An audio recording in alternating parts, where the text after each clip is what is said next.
Good morning, Your Holiness and friends.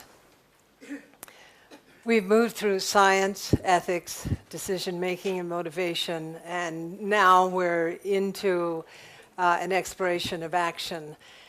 What does it mean to actually engage in work to transform the conditions on this planet? So our friend Dalai is going to talk about the skillful means of activism and how activists apply ethics, science, direct knowledge of ecoregions, and work both from the bottom up and from the top down. And she's going to be using, as an example of activism, her work at the World Wildlife Fund, and specifically her work in the Mekong.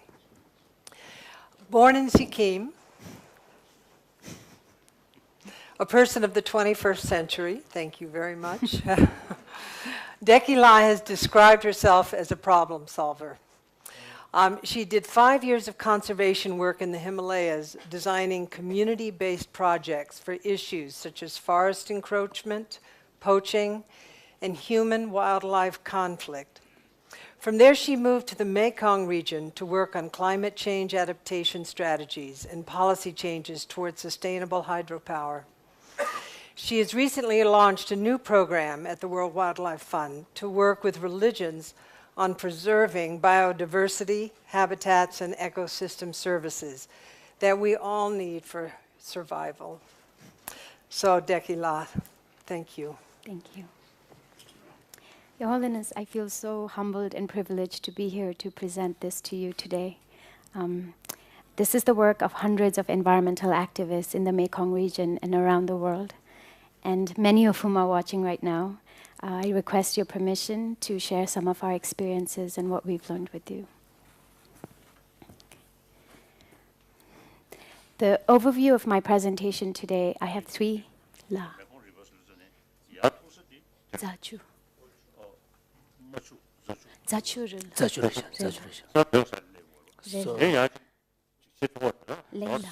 So are you able to work in the Tibetan region as well, yes, in the Zachu area? But very, in a very limited way right now. So the overview of my presentation, the first part is activism and why it's relevant to our world. And then I'm going to talk about the challenges we face and the strategies we develop to meet the challenges. The example I would like to use is the Mekong River to explain the skillful means of activism we've developed as the environmental community, as part of it. So what is activism?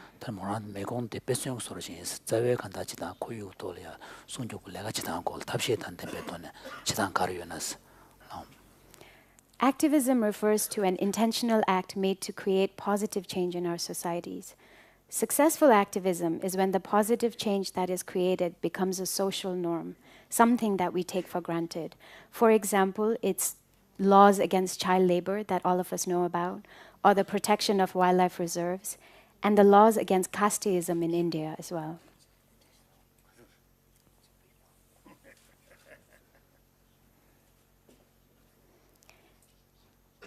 A famous activist that Your Holiness might know is B.R. Ambedkar, who himself was born of the Dalit caste, and when he was one of the main authors for the Indian Constitution, and he used activism in a very skillful way to create laws for quotas, reservation quotas for higher education of scheduled tribes and castes. So this is one great example of how activism is relevant to our world. Generally speaking, there are three kinds of activism. There is the grassroots or community activism. Usually it's somebody that is outside of the power structure. There is market or private sector transformation, where the activists are working within a system. And then there is government lobbying and policy change, which are developing alternatives to governance systems. So these are three general types of activism. WWF, the organization I will be talking about today, is often criticized for working with corporations. But in reality, we actually use all three types of activism in almost every occasion. What I am showing you right now is a map of 200 global ecoregions or ecological regions that represent the world's most important biodiversity. This is the most unique biodiversity. Just as a quick explanation, it's quite logical. The green is where the tropical forests are. The yellow and the brown, it shows how arid the ecosystem is.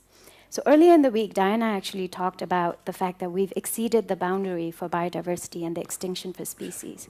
What WWF does is works to preserve the biodiversity in these areas, the habitats, the plants and animals. And then we, as much as possible, try to integrate sustainability into the use of natural resources. We face many obstacles in our attempt to do this. Elke mentioned several of these yesterday. So apathy is a very common one, what sometimes we call fatalism, where even though people know the environmental problem, they actually don't care enough to do anything about it. Inadequate or alternately overwhelming amount of information.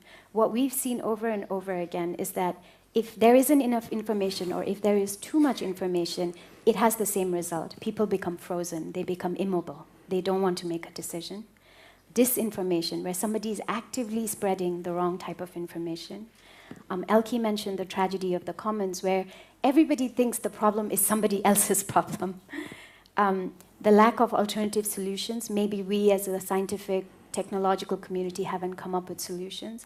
And finally, when the costs actually outweigh the benefits. There are certain tactics that the environmental community uses all over the world to engage the public and to address these obstacles. So one example I would like to use is that of tigers. There are less than 3,200 tigers left in the wild right now today.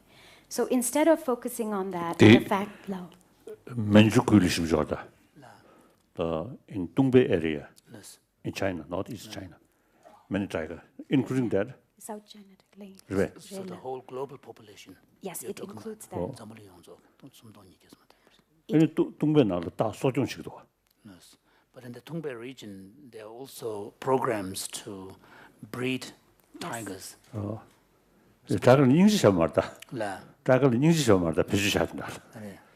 But not out of compassion for tigers, exactly. But for some other purposes. Yes, for tiger for use. Yes. One bowl of tiger soup can cost $500. Yes. Yeah. So the threat is incredibly high for tigers. Now, when we talk about population, the wild all species, subspecies of tigers together.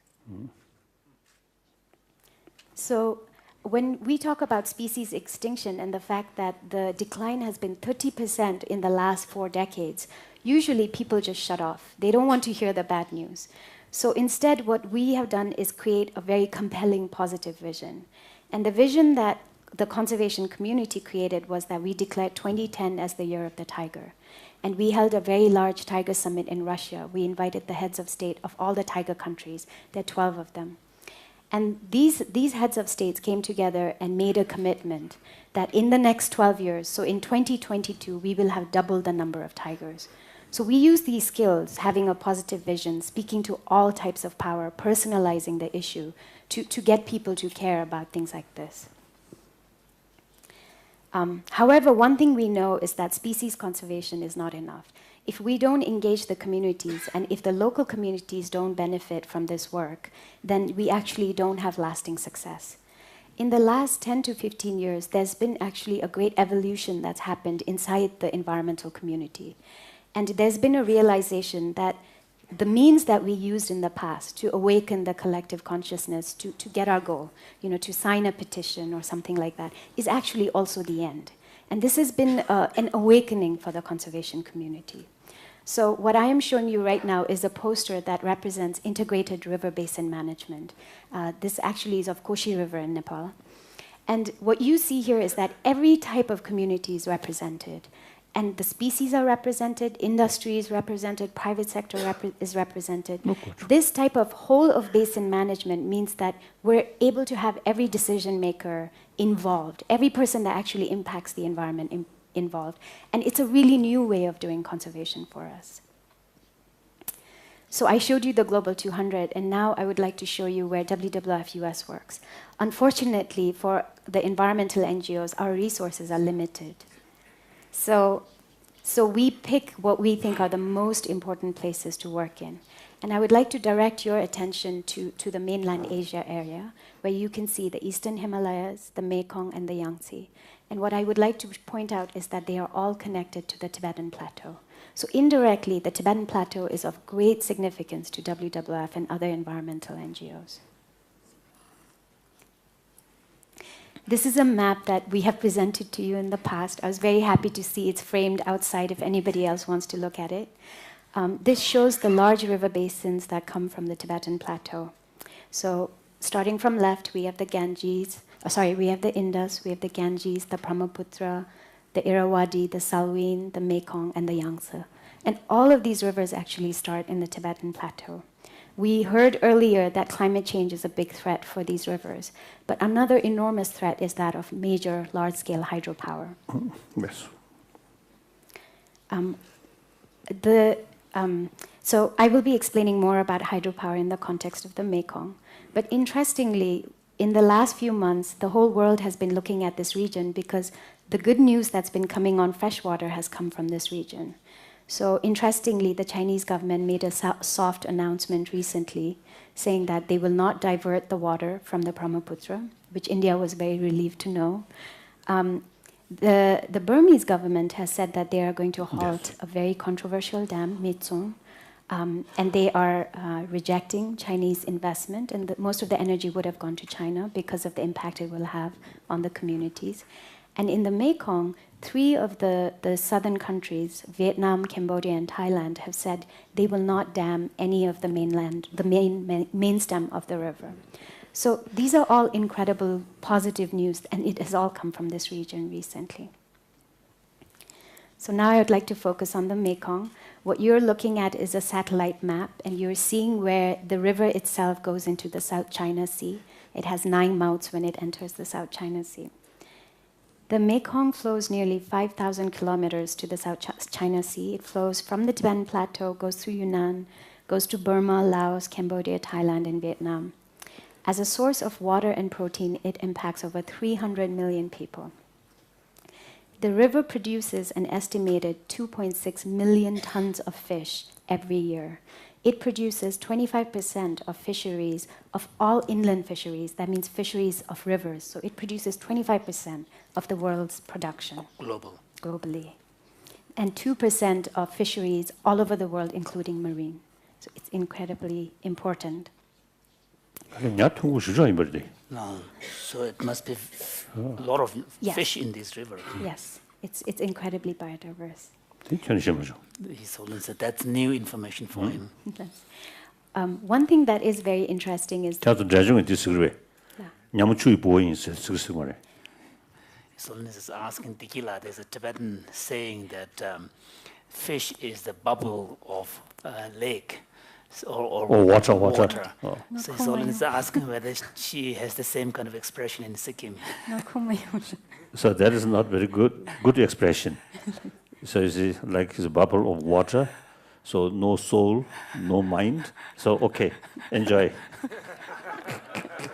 The yabroz sudo. Yes. The crowd saw nyalma So this is the expression that you could find in the Yamdog area, where people rely heavily on fish as a means There's of no other way. living. Yeah. So they cover their sort of sin, then express that way. So the Mekong is the lifeline of this region. Over 70 million people get their everyday protein from the fish in the river. It provides transport, it provides food, people live on it, people live for it. The Mekong River is the second most biodiverse river in the world, with over 1,300 species of fish. So what are the main kind of types of fish in the Mekong River? Catfish so this is the giant Mekong catfish. It is the largest freshwater fish in the world. This is actually what you're looking at is a baby. This is a baby fish. Baby? No. Oh, I see. It grows to be 9 feet long very easily. And And the interesting thing about the Mekong is nobody has figured out yet why this river has so many giant fish. Because it has the same geomorphology as the other rivers next to it, the Salween and Irrawaddy, but this is the only one that has over 10 giant freshwater fish species. dimzishin go marse. Tsiributo Nishi Dede nya chunju mongo yosan chibu mongo chuburu. Mardan Tan Tedan Kanda Konzu tarja rale gro konzu. Mar Tedan Chibu Chijangi that Juchu Shindan, the Tegel Nyachimburik to Yomaris, the Mekon Mixe Karina, the Tsiributon Dejap to Yomaris.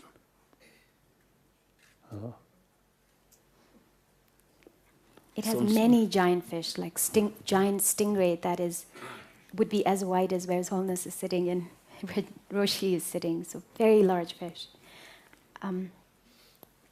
So another species that is gravely threatened in the river is the Irrawaddy dolphin, the Irrawaddy Mekong dolphin. So if any kind of threat was to come on this river, these are just examples. These two species represent what else would be affected, that all fish would be affected. 안다 냐침부터 저디 메공 리버다 안다 runkusha yorwa. 사실 그거부터 용도. So these large fish, like the catfish here, so in the Mekong River, how far do they? I mean, up to what point can you find them? It has been shrinking. In the past, we were told that villagers tell us that you could find it all the way to southern Yunnan, where the morphology changes. That's lowland. Already lowland. Yunnan. But recently, and hot. Warm. But recently, the stretch has been shrinking and getting smaller and smaller. And what we find, especially the Mekong giant catfish, we're only finding it between Thailand and the southern part of Laos right now. Okay. So the largest threat facing the Mekong at this time is the possibility of large-scale hydropower on the main stem.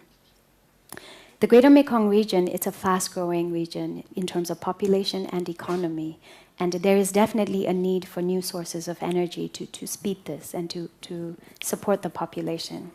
Hydropower, of course, has the potential to provide clean source of energy.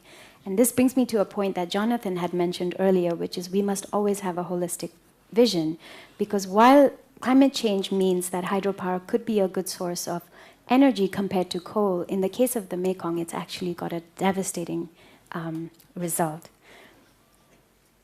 So let me explain further what I mean by that.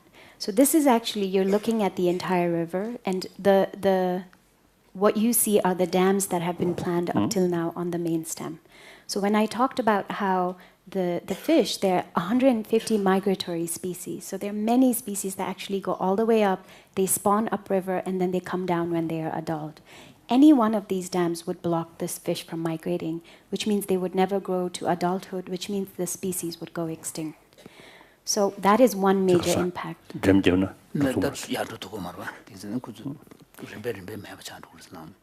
So that is one major impact of the dam. Another is that the natural water flow itself becomes altered, which means seasonally how much water comes, the paddies that need the water for irrigation, all of that would be affected. Sediment would be blocked. Now this is incredibly important because the sediment is what makes the delta very rich. And it's the sediment that actually provides the soil for there to be food for the entire region. And finally, bringing up the last issue, which was climate change, the delta itself is one of the three most vulnerable deltas to climate change in the world.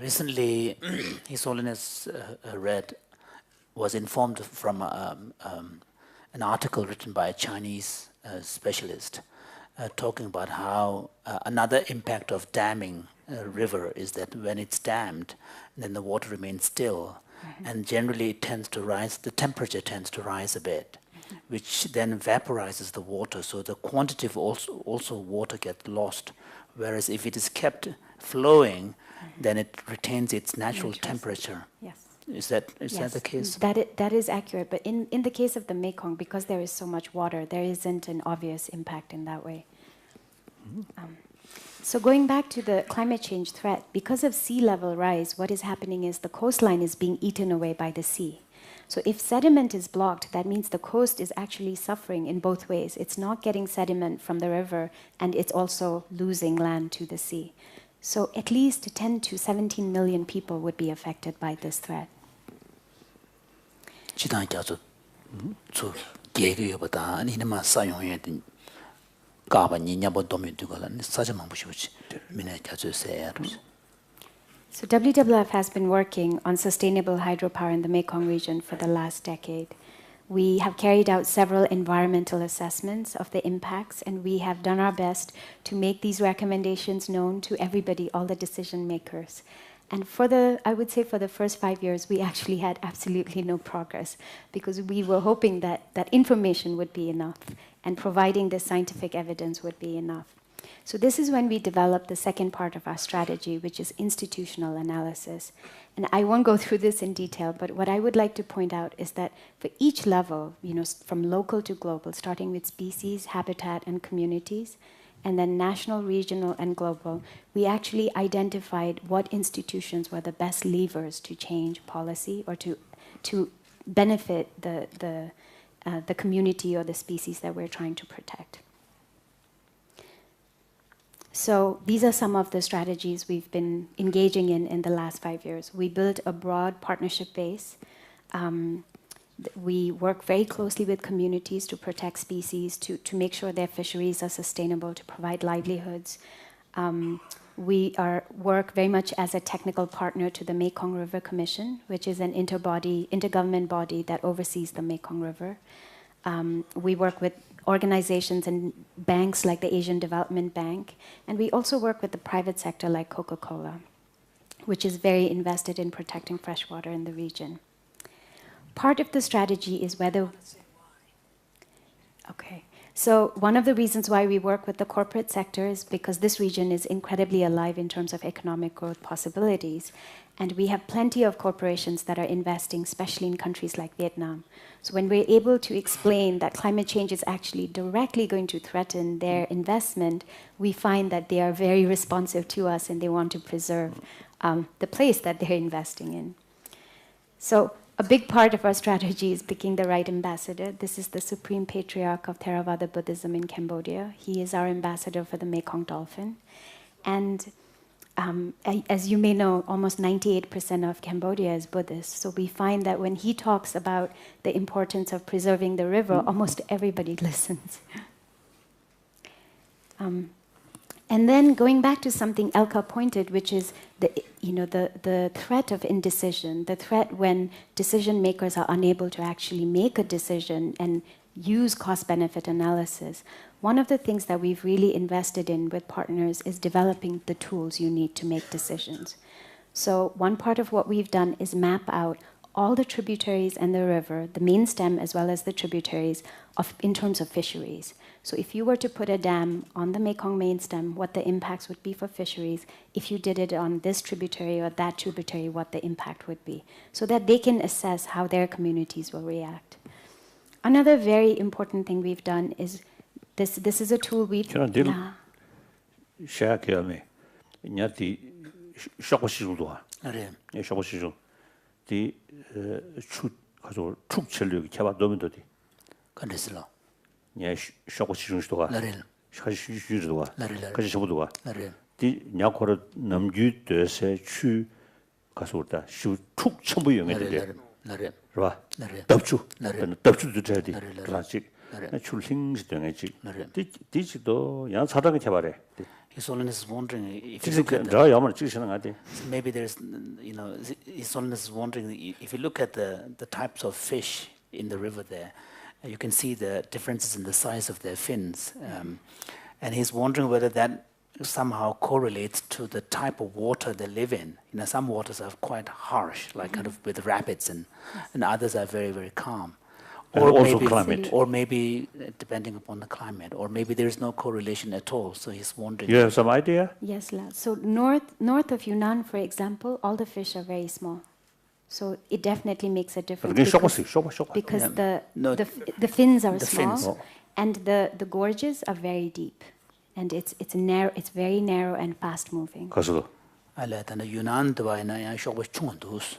그래서는 그 추디 띵는 부시우체 아니 디 도사디 야침부랑 매바 인자 딘데기 개만 도메로스 추축체 로야 축체 죽주 도축체 这小个切过了 더 쇼 그래 这小个切过了 쇼문도 세 가다 추숙 용도 전에 또小个숙切过 So it's Holiness saying that seems That's to be opposite. illogical because if the water is strong, one would expect them to have bigger fins to I think I'm talking resist. about generally the size of the fish, but I I- can find out about the dorsal fins in the afternoon. But the general size of the fish are much smaller in Qinghai and Yunnan. So going back to this other tool, it takes about a week to apply this tool, but basically what it does is it's based on the idea of the integrated river basin management. So it looks at the entire river basin, and then depending on where you place 내가 that, 뭐라수야 내가 대원 들으셨다. 군주 든지 심주체 심주체에 두든디기디 산에수수 흉던데 봐요. 소리 지대. 다텔이야 대변은 매공 리버 차샤에는 들이야 흉 아마 교세 랑가 직지지. 주 아마랑 교세 지. 대마임 그 주양아들이 교세 가요자. 다야 아마랑 간이야 데 춘진 잡다. 양디 양라들 랑 야마자 든데 개봐요레스. 데 간다 슈긴 되서 때도 그든디기도 정말 제바제제 구조 지대변에 구조 삼당되고 다 줘셔야 개봐요. 그래서 so what we do is we help 자사이 야도 저리샤 Holiness. Of course, when I was young, in Nobulinga, there's a big pond, man-made pond. So a lot of fish. So I always feeding them. So this kind of fish, The third one. Third one my on the friend. left, the first left row. this I never saw. Only this, and occasionally this. I think this one. both Very familiar. these are from the delta. Actually, those fish are from the delta. So there's I very fond, you see, while I giving her the feeding. Feed. And also is it try to touch. That's that. Very nice. Very nice. If they don't listen properly, then stoned.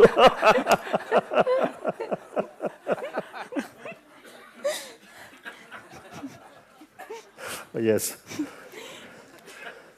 So the other tool, the more boring tool,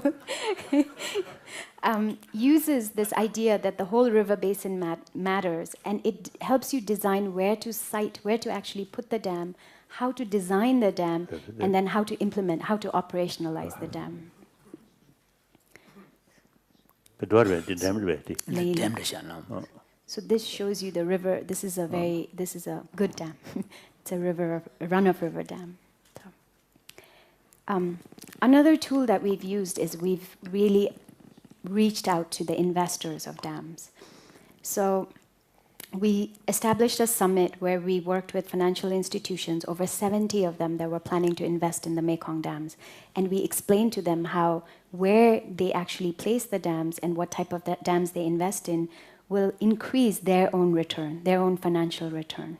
So we have used financial arguments with the financial investors to explain how much it matters if the Mekong is actually dammed. And the final thing that we did is we reached out to the global community and identified influential countries that are committed to the well-being of the region. This is the Lower Mekong. So one example is the United States, and we were able to get both the state, the US state, and the US Senate to be very involved and to promote and invest, which is very important, financially invest, in a dialogue on this idea of the integrated river basin management with all the governments of the Lower Mekong countries.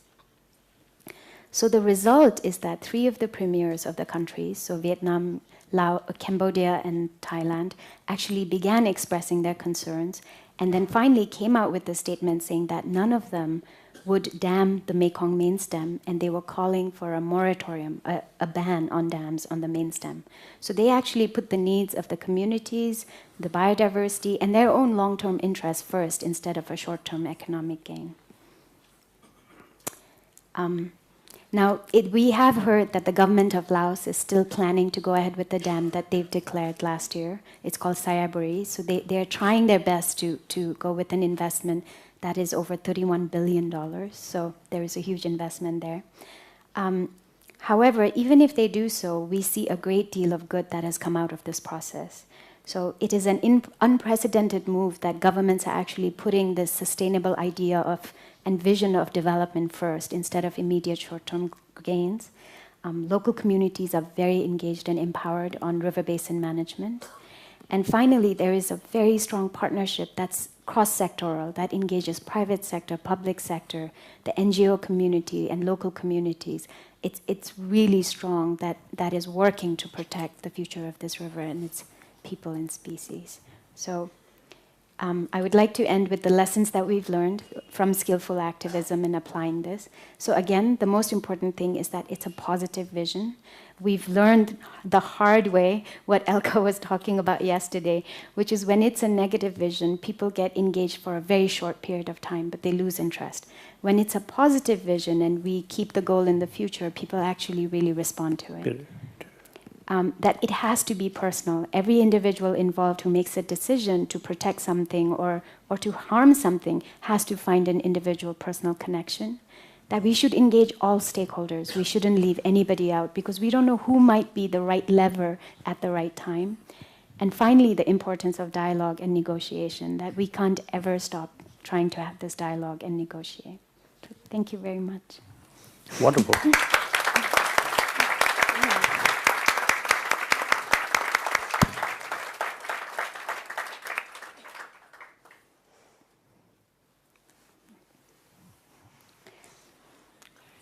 So I'd like to open the panel up to questioning Dekila or discussing issues that come up, for example, the issue of moral dilemmas, which is an interesting one. So could we begin now? Jonathan? And Jonathan, I think also it might be helpful for you to, if you're going to touch into the malaria issue, if you could just talk a little bit about, define what malaria is. Not everybody, we got some feedback that not everybody knows what malaria is and its impact in terms of the mosquito discussion. Okay, I was going to have a very more direct comment. Fine. I will later. We'll return to I will that. later return to the Great. danger of mosquitoes and that not every mosquito is the same and that there are many reasons, I think, to not be compassionate to mosquitoes and to actually eliminate some, but I'll get to that later. We'll get to that this afternoon. I just wanted to point out that your comment regarding holding back the sediment that builds up the Mekong Delta, even in the developed country of the United States, we've seen the repercussions when we put dams and levees on the Mississippi River. And when we had a Hurricane Katrina, it wiped out the city of New Orleans and over 1,000 people died in our wealthy country. It was unheard of. And it was because we have held back the sediments and the natural protection of that coastal city disappeared. And you have images, satellite images, you can see how by holding the sediment back, that in that delta, all the protective vegetation and barrier islands disappeared so that that city was more vulnerable to that hurricane. We've seen exactly the same experience. One example that I find really fascinating is there is a protected area called Tram Chim National Park in southern Vietnam.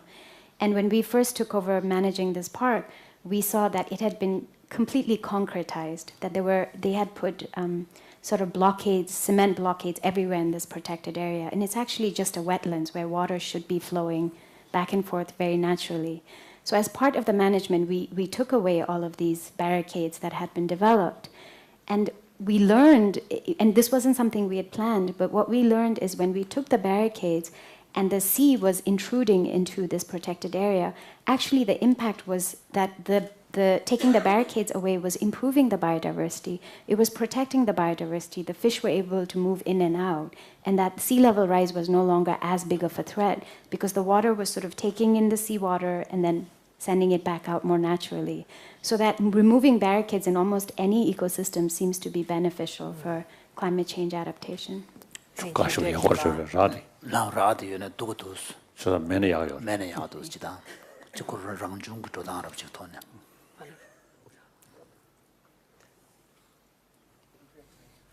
I know, I see her. 마버디.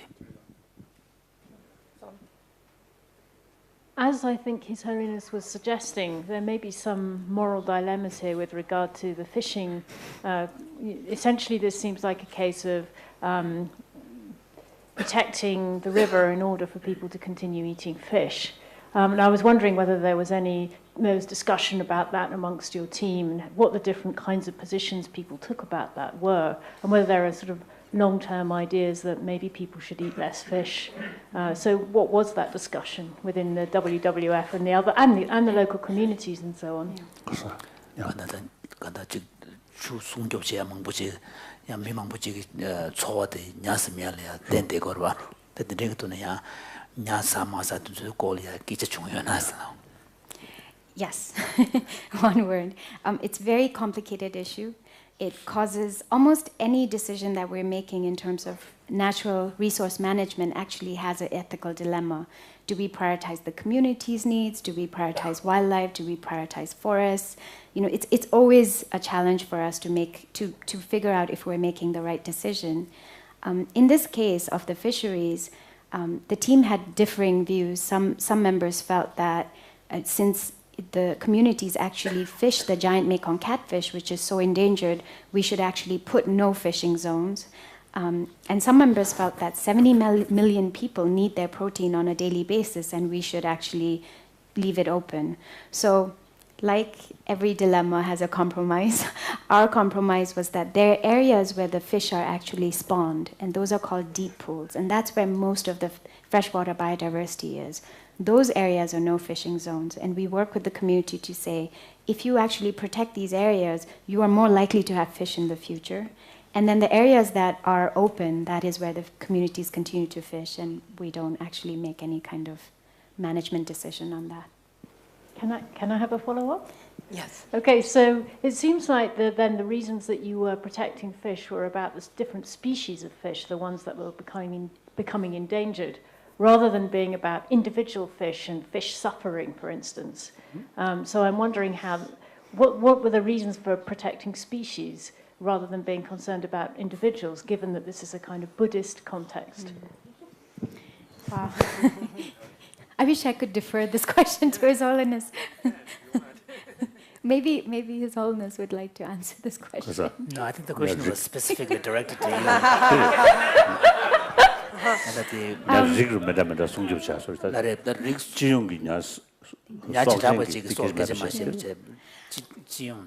I think most wildlife ecologists and conservationists are actually have to be unemotional about this topic, because we end up having to pick biodiversity that represent, so we end up picking species that represent an entire ecosystem, for example.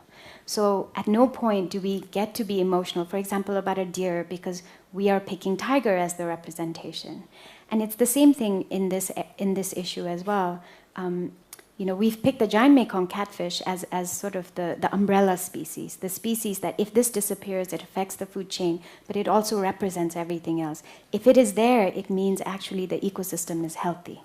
So at the end of the day, I think almost all wildlife ecologists I know and practitioners would protect the ecosystem rather than the individual.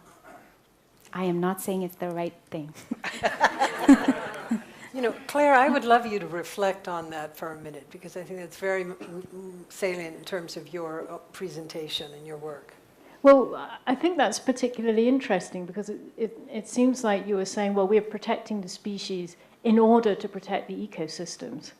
And we're protecting the ecosystems, I guess, in order to protect all the individuals in the ecosystem. Absolutely. So we're sacrificing some individuals as food in order ultimately to protect the whole system, or I'm not quite sure how this will fit together. Biodiversity isn't just about one species. So biodiversity is all the species as well as the habitats and the ecological processes that are around it.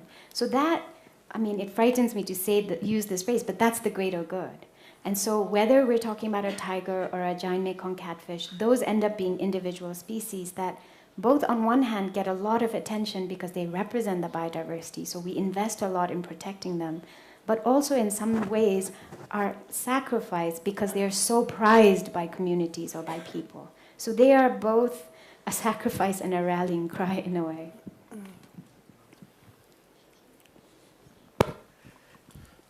Actually, while we're on this topic, this has been a topic of some interest, Your Holiness, even to some audience members, which is that as we move, and hopefully part of what we will be talking about eventually today is even more solutions and approaches, success stories, and so on. We've spoken about the problems, but we're also hoping to speak about the good news. And certainly, activism is part of the good news. And I want to ask you in a minute about, or perhaps a few minutes, about your activism in the Himalayan region as well. But one question that does come to mind that I might even address to yourself, Your Holiness, is this question of difficult choices. There are times when it would appear, and we've already seen even in the context of the Mekong, that one makes a choice to create actually some suffering, to know that there will be some suffering, but in order to achieve some other goal. Another difficult choice might even be, we've spoken a lot about mosquitoes this week, would be mosquitoes. When do we make the choice to actually maybe kill some mosquitoes, even not just the one that's biting me, but a whole population of mosquitoes, because they are creating such a danger for malaria. Some audience members have expressed to me a confusion about how do we make these choices? What is our guidelines? How do we sort out the difference between creating suffering and benefit? Is it about trying to create maximum benefit, even if some suffering must occur? So I'd ask Your Holiness if you could comment on that. That would be very helpful. 그게 중사랑죠. I think we already discussed you say. Yes. 다 주주나 순서지. 다 거바치주. 판도치주. 다 상다로. Loso. 니자로 미 가소래. 미 가소 동해 매비체도나 럽체. 다 직초에서 잡아도 다 특별 맵시다. 봐. 인다 거바치주도 자신 상담. So we did actually touch upon this already, and His Holiness was saying that he cited from Shantideva's text. So when we are confronted with a particular situation where we have a choice, then of course we need to make the right, but if there is no choice other than to sacrifice the well-being of one for the benefit of the other, then of course we have to weigh the pros and the cons. What are the negative implications, consequences of a particular course of action versus the other? Then we also have to take into account the larger question of the greater benefit of the greater number of beings. So these kind of considerations then need to be brought in. Case to you. So it also may differ from case to case. And then again, 아자라 세야디 species or the rigor. 대표적 아주 the approach 단 가가르샤. Yes. approach 단디 샘된 레스 동해 민도보다 더한데버리 랑도 찍버리사 디치전에 야촌에 아무다. 나래. 봐. 나래. 다한테 릭직디 패지다 지 가소래. 쿨육은 지도 소지. 다음에 심리야. 심리 공부샤레스. 나래. 다시 쳐버렸어. 나래. 메도디 공부샤도 다시 쳐버렸어. 나래. 디 메도디双대인 비신 저기 좀 말봐. 먼저 직답하게 지도 영향으로 지기. 딱고 공부지기 차용이 지도 그게 차경이 봐. 그 공부 차지 때 믹스 다시 쳐버렸어. 뒤는 신심인다. 뒤는 신 누구라. 릭싱 되리샤. So here, Claire, you brought up. 심정 자원에 비체. 말한저다 크루유 나르야 릭 나서시 요인은 야고르샤. 다들 윤샤로 써죠. 그 자원은 숨겨져. So Claire, you brought up the considerations that people bring into their ethical decisions that they make, and brought up the question of, kind of ethical consideration of compassionate concern for individual beings that have the capacity to suffer and experience pain on the one hand versus protection of a species.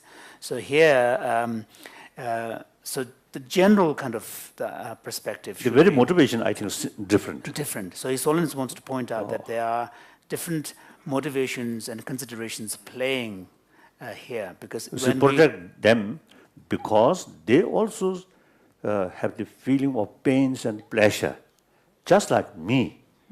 So from that motivation, we say protect, then there is no difference, because all individuals, beings within a species or across species. Now another motivation. This planet is our home. So these different sort of trees or different plants and different flowers is something like ornament.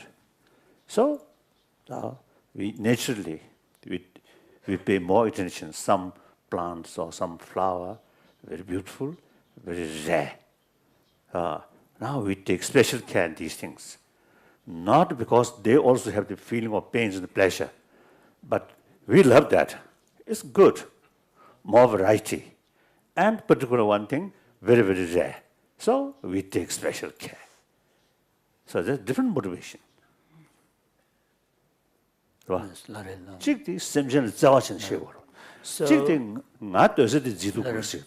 the species protection argument versus argument for caring for sentient beings by virtue of their capacity to feel pain and pleasure are two different considerations. The species protection may be similar to the example that His Holiness gave. For example, in a forest, you have all sorts of trees, but if you know there are particular varieties of trees that are very rare, and then we can say we need to pay special attention to protect them because of their rarity. So the species protection argument is operating in that sort of. rarity is go marta. Comparison ko dugsa ko bini yaga rishiro. Yeah, of course it's Ko only yaga shisha so that it has a value and it is very rare, extremely rare. It's something Then it good. needs- and something beautiful. Something beautiful. Otherwise, the ugly and the bad thing is better to Get rid. eliminate. No better. Just like sometimes you see, we visit some zoo somewhere. That is zoos. Some animal. You see, we bought some living fish from here and fed, Feed, yeah. feeding. Wait, John. From the viewpoint of, you see, concern of their life, how can we can do To that? that lamb. Sacrifice few fish, Fish, and then feed. So can I do it? And also tiger. I saw one I think a documentary film in northeast China. It's a cat breeding tiger, and I saw some living chicken or hen. That hen. chicken silver. Hen. hen. Put there, and then rising. I cannot see.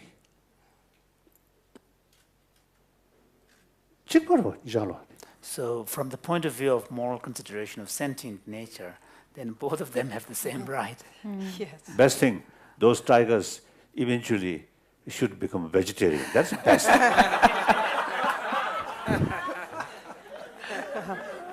I think you see some cat, you see fond or zamba, or bread.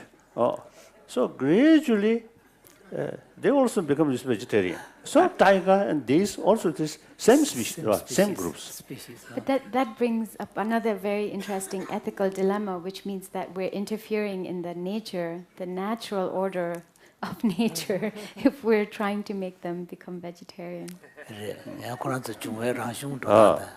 You from Buddhist community. So I think Buddhist teaching, Buddhist practice is actually against our nature. And attachment is part of our nature. Part of our nature. We deliberately try to reduce these things. So actually, genuine, so serious Buddhist practice is against our present our nature. All this negative nature, based on ignorance. So essentially, without that, it's much happier, much benefit. There is possibility. So we deliberately, intentionally fight which Go is against nature. egoism, right? Egoism or attachment. So it looks like almost, you see, against human nature. So So your next job is going to train tigers to be vegetarian. I don't know how to convince my You've bosses. been a problem solver. This is a good one. John, you had a follow-up on your question. I wanted to be sure I understood His Holiness. I think I did, but if I can restate it as I understood it, then it seems to me that when we we seek to preserve all beings and to benefit them as much as we can.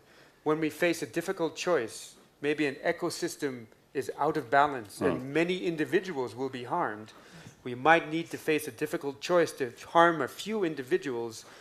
In that case, when we have no choice, we choose the path, the action that will lead to the maximal benefit for the longest period of time for the most beings, based on our wisdom, based on what we can know.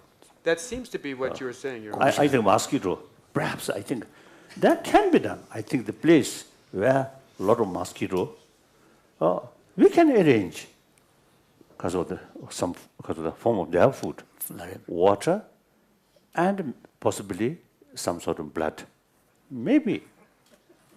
And then individual human being is a net kasa. You use nets to protect. Nets.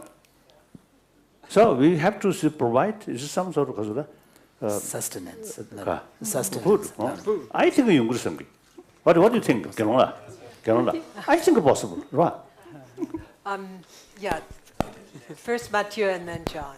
So, well, it might be farm from supermarket for mosquitoes and keeping the maybe difficult because the mosquitoes will spread out of control. But since I have the mic, what you said, His Holiness, looks very much like the among the Western ethics. They call utilitarian. Utilitarian is utilitarians la but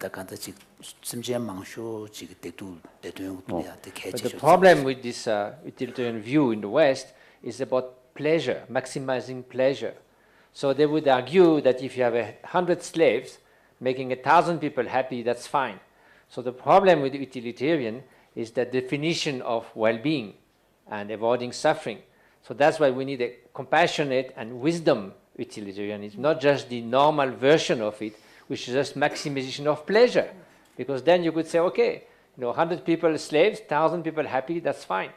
So that lacks wisdom, and that's not a proper understanding of what genuine well-being or happiness is. But basically, it is about a very wise calculation of short-term, long-term, a small number of people, a larger number of people. So that's, I think, Buddhism could be maybe a compassionate, wise utilitarianism based on basic human values.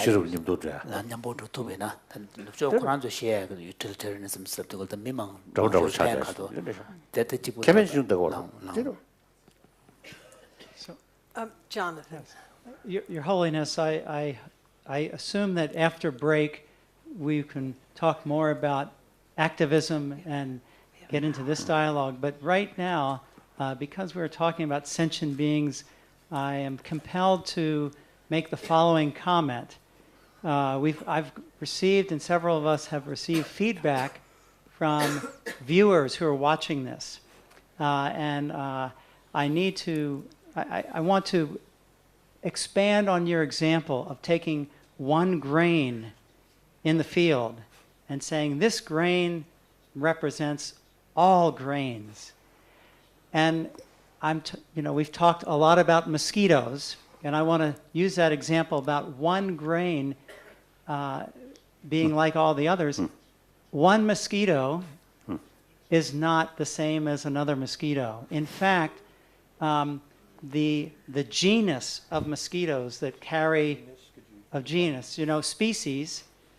There are 422 mosquito species in the genus Anopheles, and the Anopheles mosquito. Yes. Yeah, Anopheles mosquitoes. That's a genus. This is a type of mosquitoes that carry malaria. of those 422 species, only 60, or 60, approximately 60 species carry malaria. So here I would say that there are some species of mosquitoes that are extremely dangerous, that cause suffering all over the world, that kill approximately 1 million children every year. This morning I read online that there are 500 cases of another mosquito-borne disease in Delhi. That's dengue fever, a very dangerous thing. Yes. So there are certain species that we have failed in eliminating any species when we try. When we 날 지당 것도 육찬의 쉐변은 저래부터 심장 릭 매버 체도니는 소간도 주가라 소두고요 말했어. 저 답시도 체어랬어. So when we try to eliminate a dangerous species like a specific mosquito species, we always fail. It's only when we accidentally destroy the ecosystems that we can cause. But anyway, my key point is that there is a lot of suffering that many organisms that are sentient, mosquitoes, parasites, these are sentient beings. They respond to pain and they go move forward and backward. Yes. Even E. coli bacteria. So Yes. there are many species that cause suffering that I think that if you were to trade off, you would want to get rid of them and even kill them. 그렇죠. 소자 그리네. 너가 쉬부지용에 그 니콜라이 그 박테리아서 말레리아 키팅들이 하고 소자들에대 얘는 그거 채서진 때제 대주 야매버 속고 여러분이 연구를 봐서 그럼. That's 그래. 그래다. As the other day I mentioned that when we use the word human right, so some kind of a special right. Right? We have the sort of right to use others for the life other living sentient being. So we all have the same right for survival, for at least less disturbances.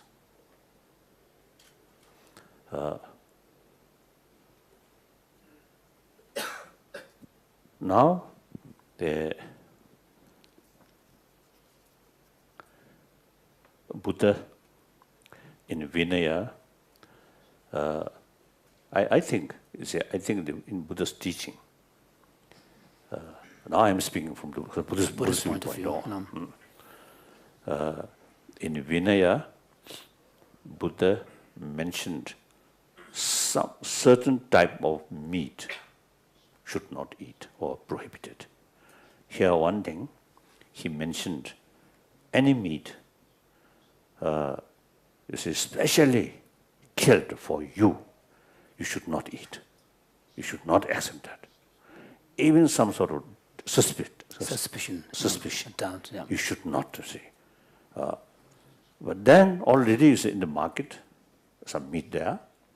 And then particularly one time, one bhikshu from Sri Lanka, I think 30, 40 years ago, we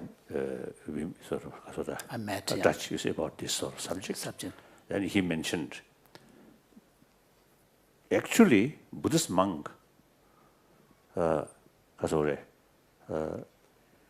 neither vegetarian, non-vegetarian. Reason, no private kitchen. Only a baking bowl, carry. It looks as strange when you feel hungry.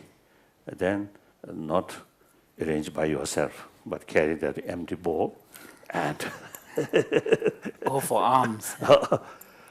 Then you have no right. I prefer this food, that food. Whatever you get, you should accept.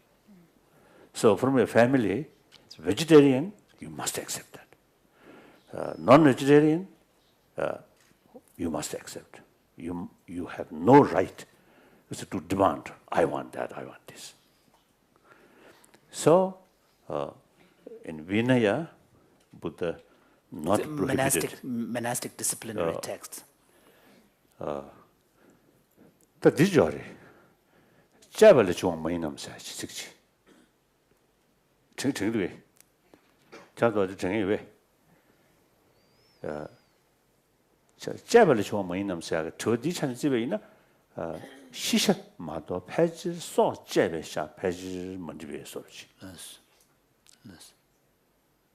Ching ching dui chidi. But the dijori. Yes. But anyway, so that Buddha taught the general public. Now his visit Langa, the people there say too much eating meat. So that circumstances Buddha taught you should not touch any meat. So in India, generally, as I think you or someone mentioned, over 400, over 400 millions Indian in India, this country, a lot of vegetarian. And Indian vegetarian food is more tasteful than Chinese vegetarian food. Very good. So in some area, whole village, vegetarian. One occasion I visit Kumbh Mela, Mahakumbh Mela. It's a great prayer gathering on the banks of the river, actually a confluence of three rivers. Allahabad. And millions of it's Hindu pilgrims. Allahabad, I think few weeks. So the number of pilgrims, over 75 or 6 millions. All vegetarian. If we Tibetan gathered that number, I think a lot of animal meat. Butchers may become very rich, very busy. Very busy.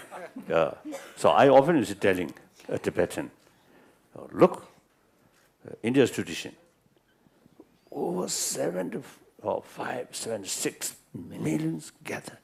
No single life, you see there, because of the killed. So there are very strong tradition. So I think it's a Buddha, is it there? Because of the express not that much sort of strict, because of the restriction. In some area, he mentioned because of the very restricted. Yeah. So American because of the lifestyle. We need is a little bit sort of more effort to increase vegetarianism, right? And then also some of the European countries like Poland, they eat a lot of meat.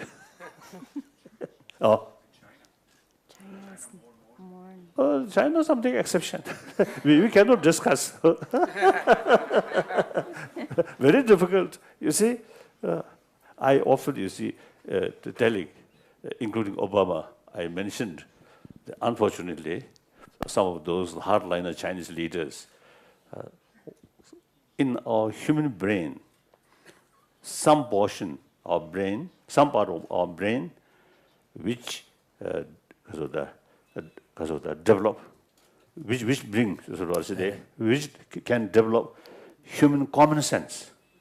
Now that part of brain is missing. So very difficult, our discussion. You see, nobody pay attention for the time being. That does not mean Chinese people like that, no. Chinese people are realistic, hardworking, and traditionally Buddhist country, Buddhist people, Buddhist nation. So nowadays, according to some information, around 300 million Chinese are Buddhist in China. Nearly 300 million. So from that viewpoint, the biggest of the Buddhist countries of South. Almost the largest Buddhist country. So in any way, like that. Your Holiness, thank you so much. We're going to take a tea break now, and we'll come back in 15 minutes, and let's begin with Diana. Thank you. Yes, Diana. So I'm going to ask our participants. We've been working with moral and ethical issues in the past 30 minutes and past several days. What I would like to do is to, once again steer our inquiry and also our discussion more specifically toward activism. Okay, and may I?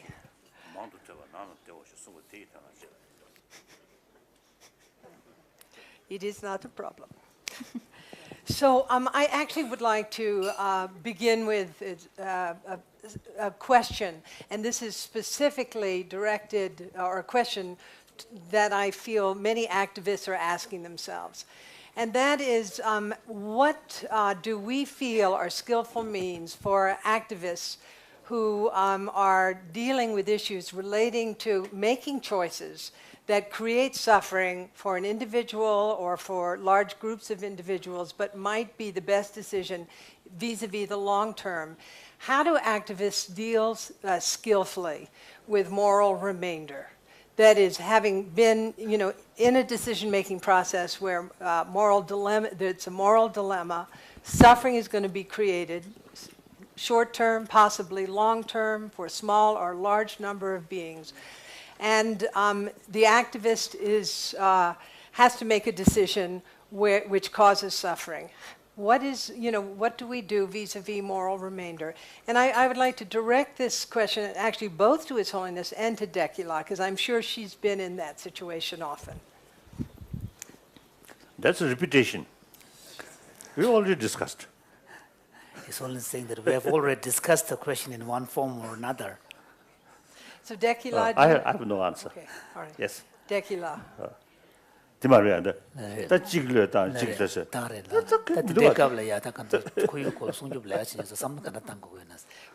many activists suffer as a result of this and become discouraged. Yes. So, but in a way, the same version, a similar version of ethical challenges are faced by all of us on a daily basis.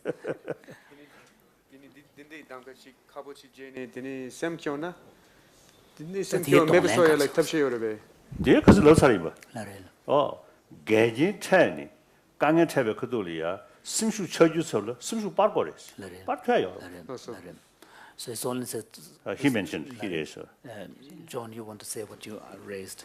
Oh, I just said, is there a method when one feels disappointed or upset in the context of having to make a difficult choice? Is there any method that one can use to counteract that feeling of upsettedness? Any? And then it's only said that we also discussed the same question again. In these kind of situations when there are challenges, of course, people can respond to this with kind of despondency and discouragement. But on the other hand, there is always the possibility that you can respond to this with greater enthusiasm and commitment. Thank you. Decula, do you have a reflection? I think human history, I think at least a few thousand years, I think humanity faced a lot of problems, but we never give up. So that means human civilization.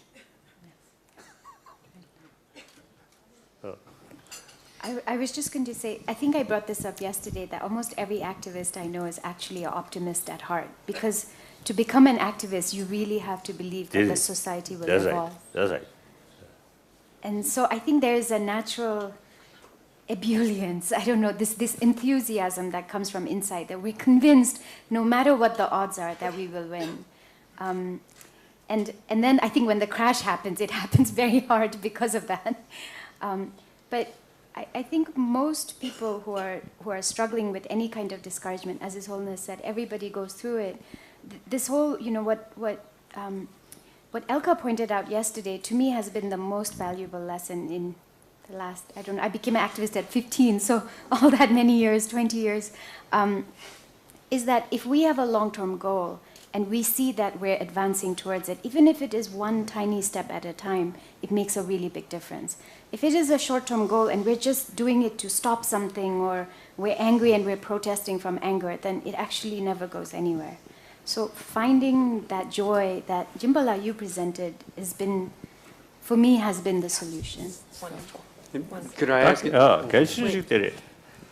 I think when we face difficulties or obstacles, one major factor is your own stand must be truthful, honest, genuine. Something, because basically altruistic sort of the attitude.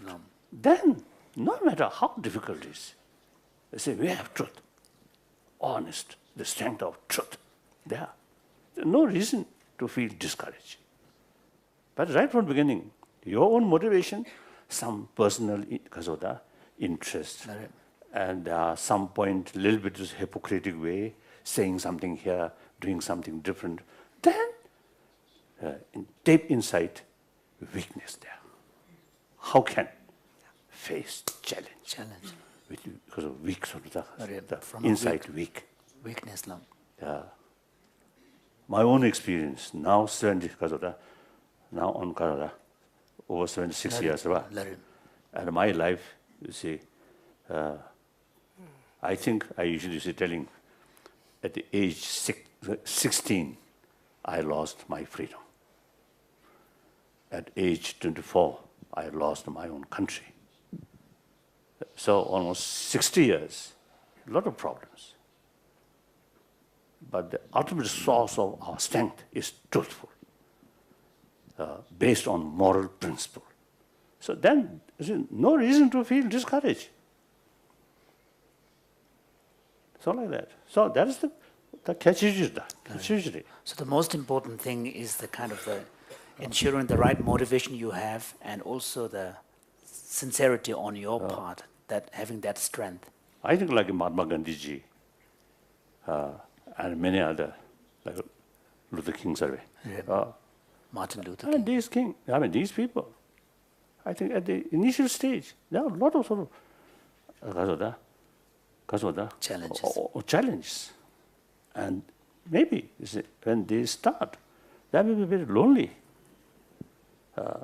Perhaps I think during Mahatma Gandhi's sort of freedom struggle through non-violent practice, I think some people may laugh at him. Now, the concept of non-violence in South Africa, practice that. Nelson Mandela, early part, a little bit of violence, but the later part, he strictly followed non-violent principle. So it was very success.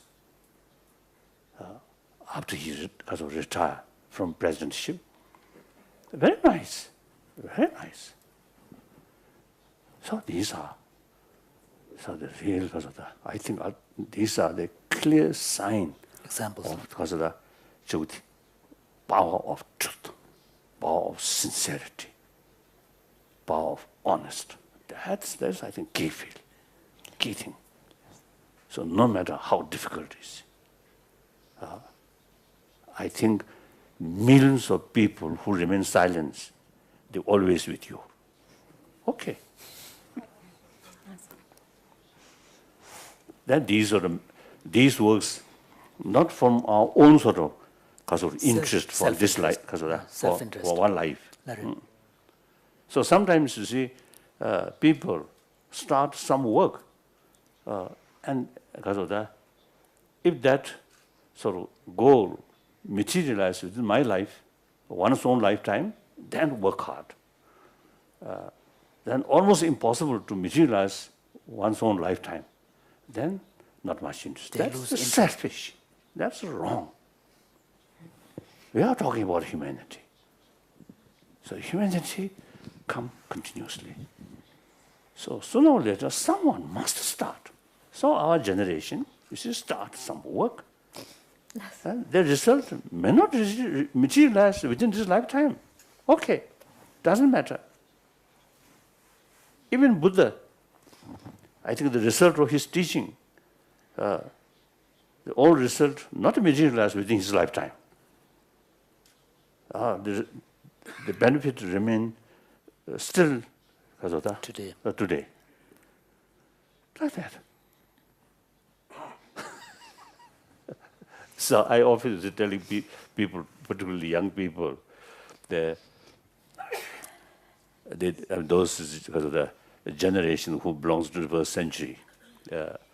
This reverse century now only now because of the 10 years passed.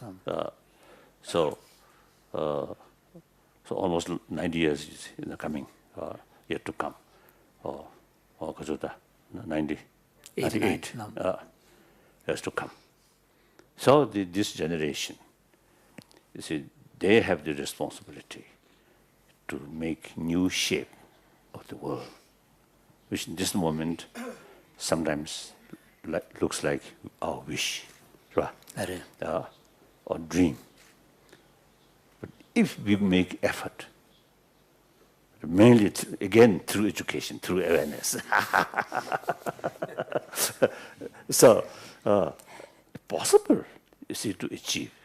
But then, so I often say telling those young people, I may not live, I may not see that result, but either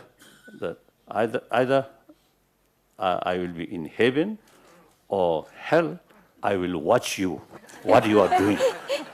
Usually I tell you. So I can tell you also. You say from somewhere mysterious so the land. I will look. I will watch this. Then at that time, I think you may not be young Sikkimese, but a little bit matured Sikkimese. So I will watch. Oh, what kind of sort of results? Because of the activities, enthusiasms, these things. I will try to live up to. Okay. Thank you. I also feel like that. Of course, according to present circumstances, our cause is hopeless. But I feel the millions of silent people with us. Everybody loves peace. Everybody loves, you see, freedom, equality. So we stand that, on that. So we feel, there are plenty of, including Buddha or Nagarjuna. I feel like that. So then, these are the sort of the source to bring courage, inner strength, courage, determination.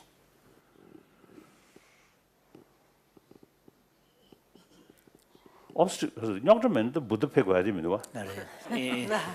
fact, if there were no challenges and obstacles in humanity, then there would be no need for great teachers like the Buddha to come on earth. Or Jesus Christ, no need. The Father, no need to send His only Son, Jesus Christ. And the Father, I think since Father God, you see, created this world, now He completely can rest. Not just a Sunday. So because you see, He very much concerned, so He sent only Son, Jesus Christ.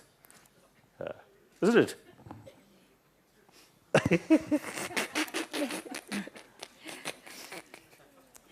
So one time in England, I think the follower of John Main Center institution, right? So they, my very close friend, Father Lawrence. Father Lawrence. Lawrence Freeman. Invited me to explain.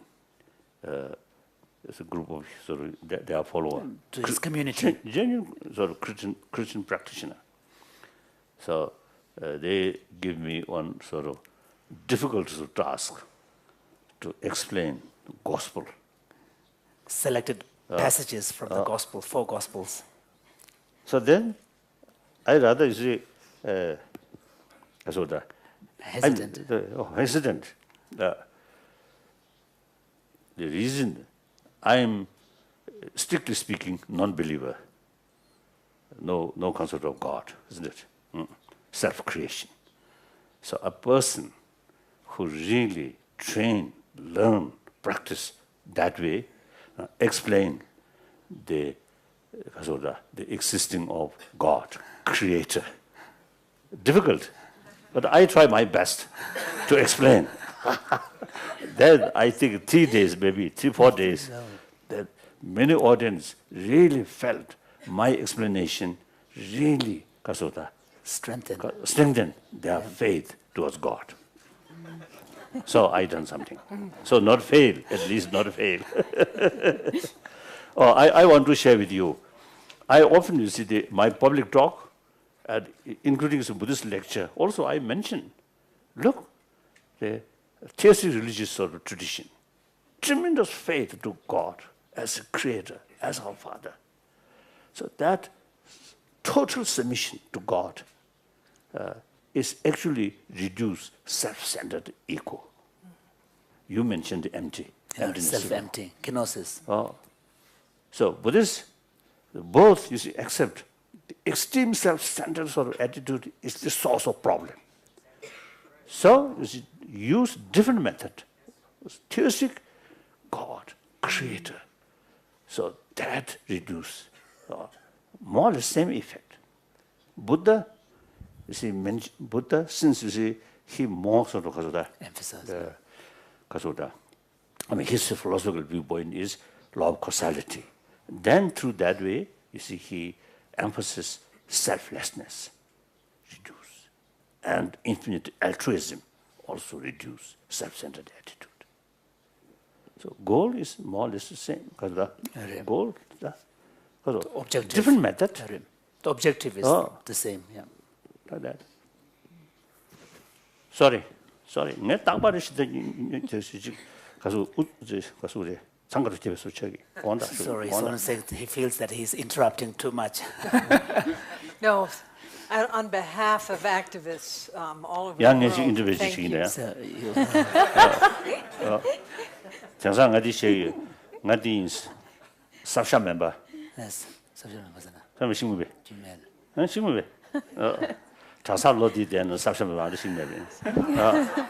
자. 바로 로카우체. Yes. 이네 살마직 샤체. I know. 그 때문에 아니 멤버는 발라발라 세서.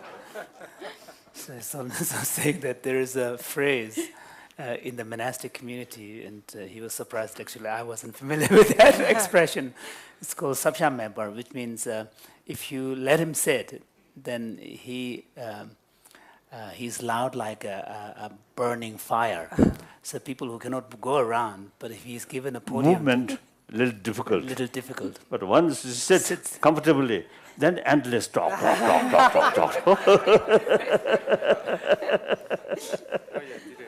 So Yes. I'd like to refer our discussion to Diana, please.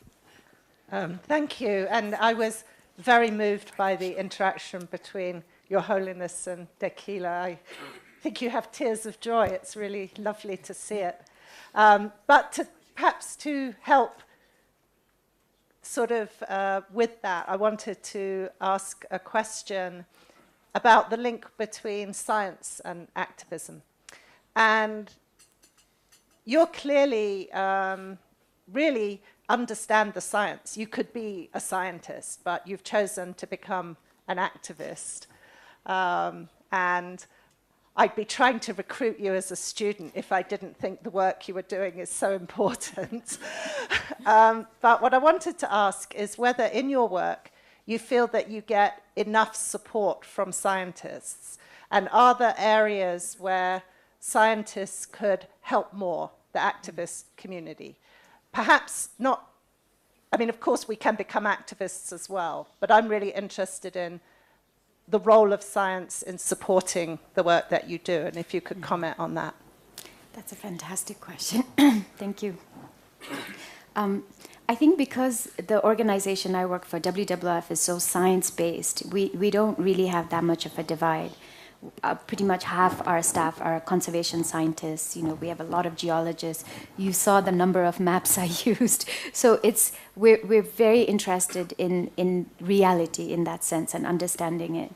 I think where the divide happens usually is in the processes of engaging community or policy making, or that process itself, sometimes what I see is there is a division.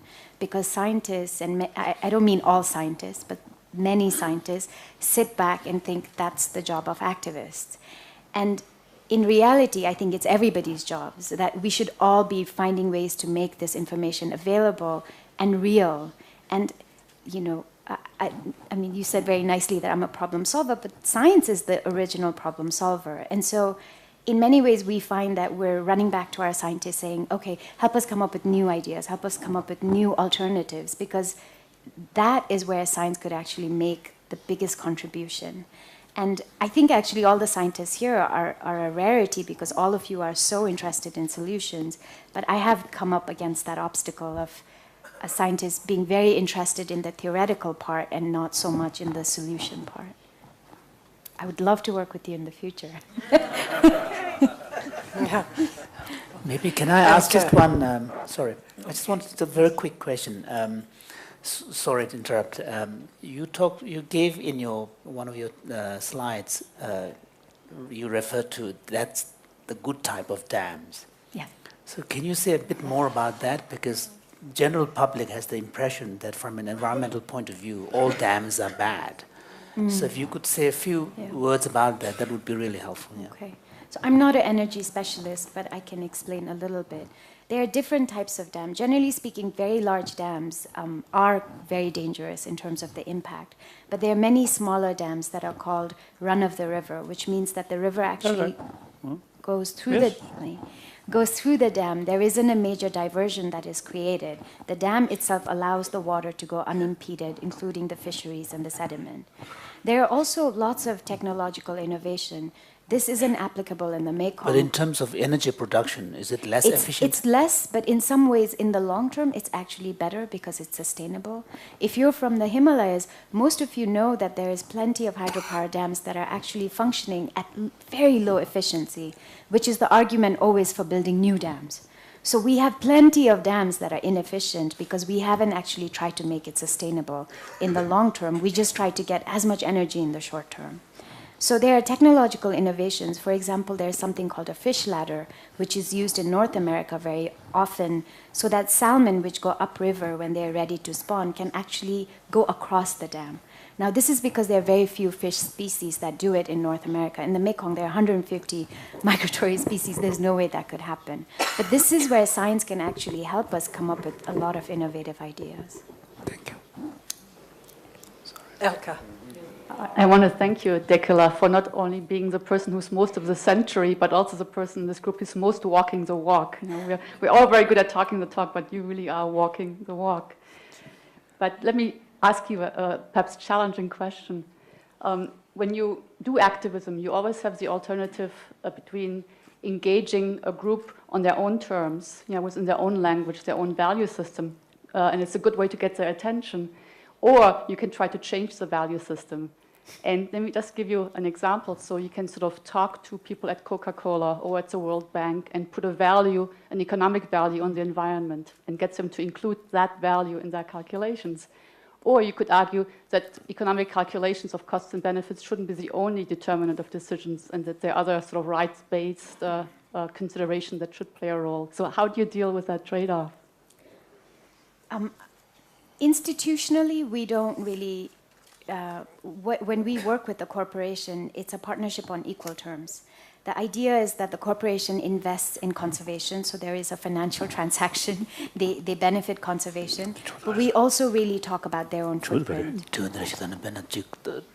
Wildlife sorojina, WWF sorojina, that sane susulia, the deva chebe kablia, pena Coca-Cola soroj sane chiglia invest chiguna, the Coca-Cola nyamo deva chebe kablia, ya. Susu tajo de piki, kunzu tajo de gyuatang, to samzu tangore, yang kuranzu tante, benjo yongbob kechimushi zigi yusan, yang benjo yongbob tanya bejo che, di yang yang tone, sheba yes, kuyu sunjo kechimushi. Di told that. And so, using the example of Coca-Cola, Coca-Cola also has made many commitments to actually source sustainable sugar, citrus fruit that they use, as well as water. So they have become water efficient in almost all their factories, and they have a goal. We help monitor it. So I think this is part of the partnership. This is our ideal partnership with a corporation. But that took 10 years to happen. And what's been interesting for me, I think I've also evolved as an activist. When I was younger, I was always yelling that everybody should change. And what I realized through partnerships like this is actually by not doing that, we've created a partnership where they've responded. And it's actually ended up being much more beneficial. Because Coca-Cola initially just was a philanthropic donor. They just gave some money for the preservation of 3 river basins. And it gradually evolved to this conversation where they were worrying about water in general. So then we started talking about protection of river basins. And then they made this major commitment saying they were going to change. Now, the ripple effect it created is that we had aluminum producers that give their aluminum to Coca-Cola coming to us then saying we would also like to invest in making our own supply chain efficient. So the ripple effect has been enormous, and part of it is because we took the values off the table. It doesn't mean as activists that I don't want this to happen all along, but that by creating this conversation without that polarization, it's actually been really beneficial. So also emphasizing the common benefit. The world is ecological in some of that. Because it's always saying that in the end, everybody cares for the world. So if we can, tap into that kind of common benefit. Elke, are you finished? Fine. Another question for His Holiness later on. Okay. Not on this topic. All right. Claire.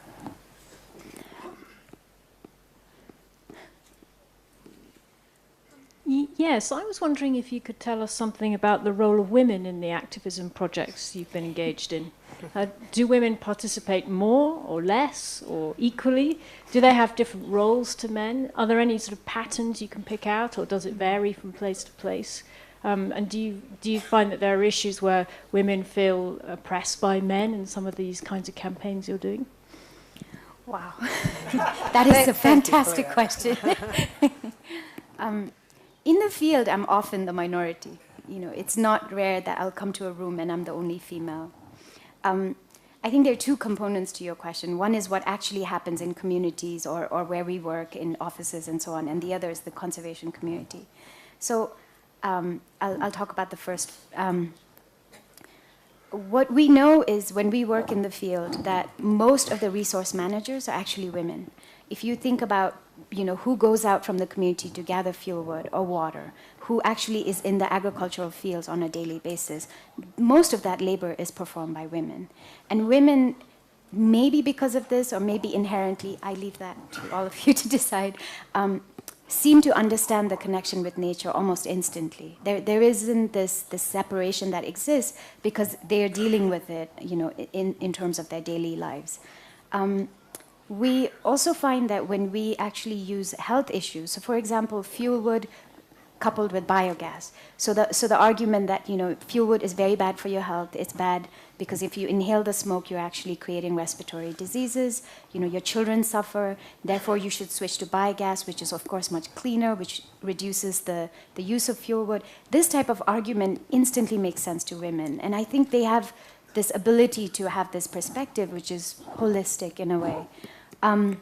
So in that sense, yes, I think women have a very different, strong, positive reaction to environmental protection. I think the interesting thing is, as you start climbing up the decision-making ladder, there are fewer and fewer women. And so on a personal level, I find that I had to make a shift from making these sorts of arguments to making arguments based on finance and facts, and that you have to make that decision to do so because the people you're interacting with, whether it's a gendered issue or whether it's actually that as decision makers, that's what they're held accountable for. Decision makers are not being held accountable for a holistic vision and making everybody happy. They're held accountable for GDP and income generation. So I find I'm forced to make those arguments to create this relationship. The relationship His Holiness is talking about, the commonality. within the conservation community, there are many women. I would love to see more women scientists coming up in the conservation field, more women managers. Certainly there's quite a few out there who are incredible, and I really look up to some of them. Probably Wangari Maathai, who His Holiness knows and was a Nobel Peace Prize winner. She's probably the biggest inspiration for women conservationists. You know, she fought a lot of inequity within her own culture, her own system, and created this Greenbelt movement that not just improved the environment, but empowered her community. I can't think of a better inspiration. I was thinking of a former participant in the Mind and Life meeting, the one on neuroeconomics, Bunker Roy, and his education of women from regions of India that are quite challenged. And I know His Holiness also has helped funded that work.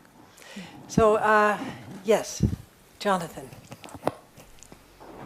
So, Tequila, I have a general question about engaging the communities. And you said that when you're trying to protect the ecosystem and the river basin, unless you get the communities engaged and having ownership, it's not a sustainable solution. And we all have been involved in all sorts of assessments and community engagement, and it seems to be the most challenging to maintain that engagement and to keep that sustainable. And I'm wondering if you have some advice with limited resources, limited time. What is the best way to, engage a community and have it be sustainable? I think in our case, and I think I speak for almost all environmental NGOs I know that are doing field conservation work, we really invest in leaders in the community.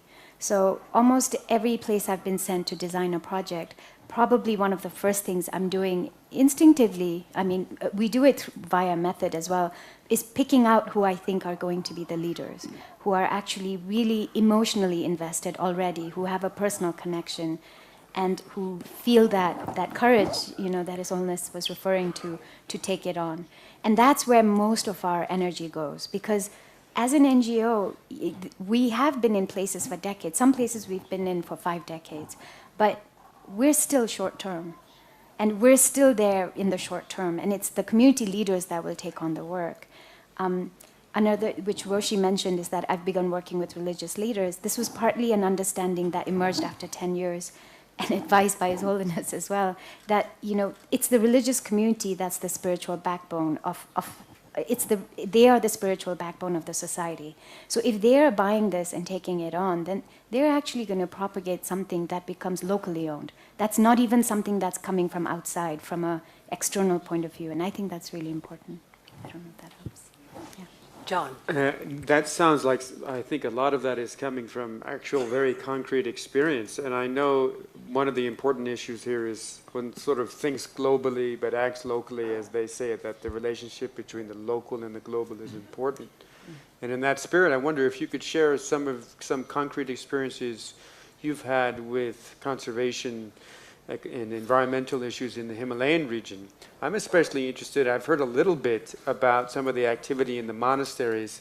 I saw a wonderful picture, Your Holiness, of a group of monks with these, they were wearing their robes, but they were wearing a special sort of vest, and they had brooms and garbage cans, and they had just gone out in the neighborhood and cleaned up a bunch of garbage. I don't remember what monastery that was from. From Nepal.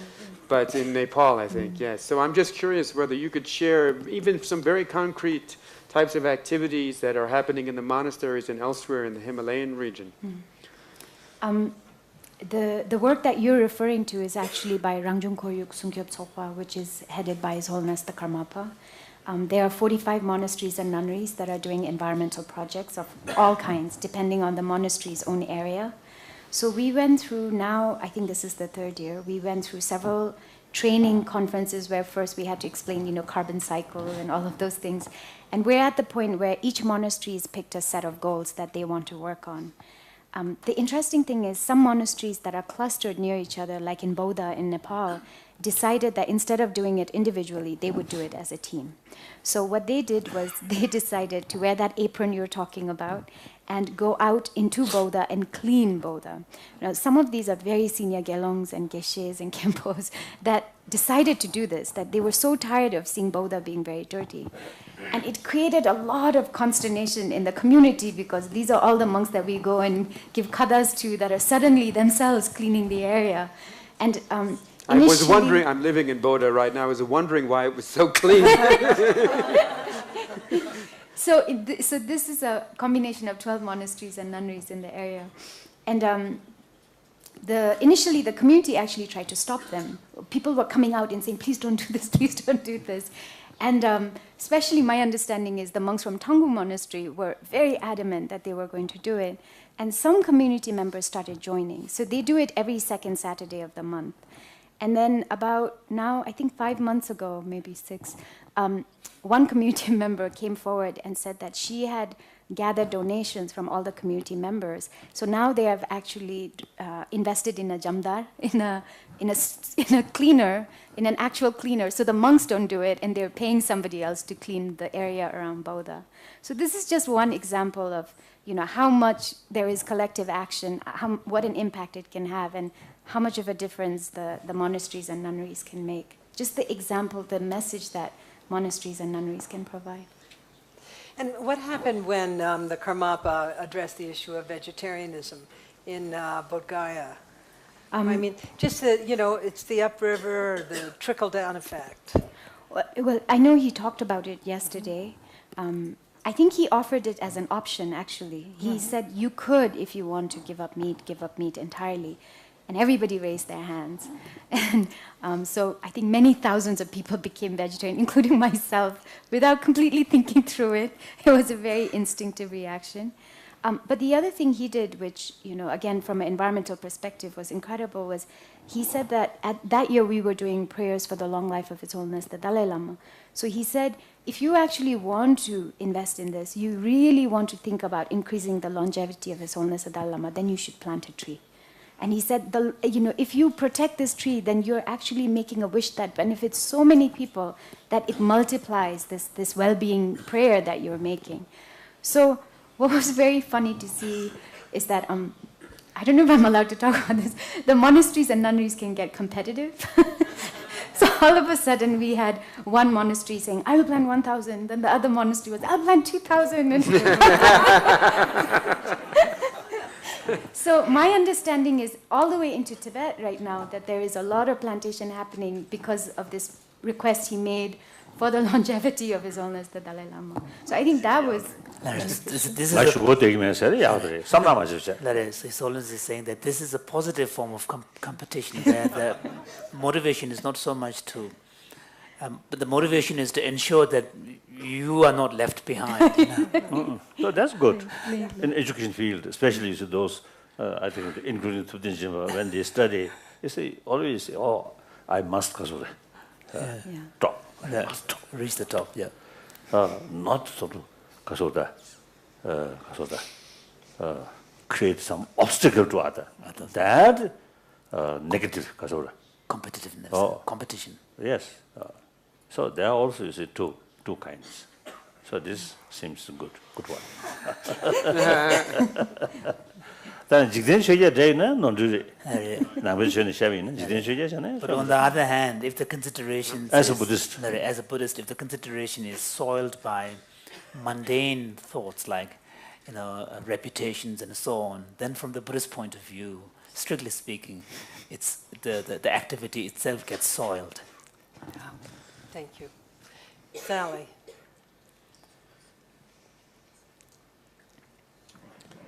Before the break, His Holiness had talked about the common ground among the religions as not being about beliefs in God, but about human flourishing and well-being. We all agree about that. And I wondered about the connections between the religious organizations and the NGOs that work with you at the on the ground level, and whether it's similar. That is, do you find that there are special places of connection between you and the religious groups, special places of conflict or difference? And are there any, would you say, places that have encouraged the most success? What is it like working with the religious organizations? And has it been a good thing, and in what way? 주로 편중 그 튼서도 랑도랍제간 밥고요. 근데 이제 그런 줄 내가 망보지 한 산에 수도 제외를 주제고 우리다 거 같은 데가 지도걸이야. 갑가실 튼바다 갑가실이야. 따담에 튼바데 강에 택도 베스라. 지금 As the other day I mentioned, the Christian brothers sisters are really very, very active, serving society, mainly in the field of education and health. Health, no. Wonderful. In some cases, some also you see carry conversion. That sometimes create some problems. One time I was in Kasa. No, America. Salt City, Mormon or something. His Holiness had a meeting with the chief of the Church of the Latter-day Saints, Mormons. Oh, so they invited me, and then on public talk they arrange. So as usual, this is my other beside other university, my sort of expression. I also express my appreciation, their work, like this, in education, these things. Then I mentioned, in some cases, some conversion take place. Now, on the spot, where where no sort of, the major religious tradition there, just worship something. Not out of disrespect, but may say primitive sort of. Yeah, primitive forms of worship. Then I think Christianity, there is some sort of philosophical background, so worthwhile conversion. Whereas an area where another traditional religions or spirituality with equally sort of philosophical sort of background, then the conversion creates some problems.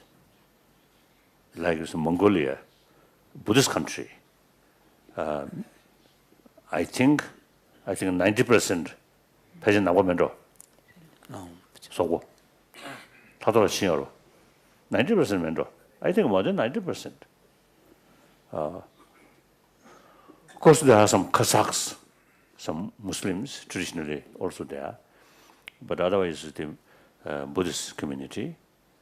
So I met some South Korean Christian missionary. One occasion I was in Mongolia, so they came to see me as a spiritual brother. Usually I have very good relation with they follow other tradition. No.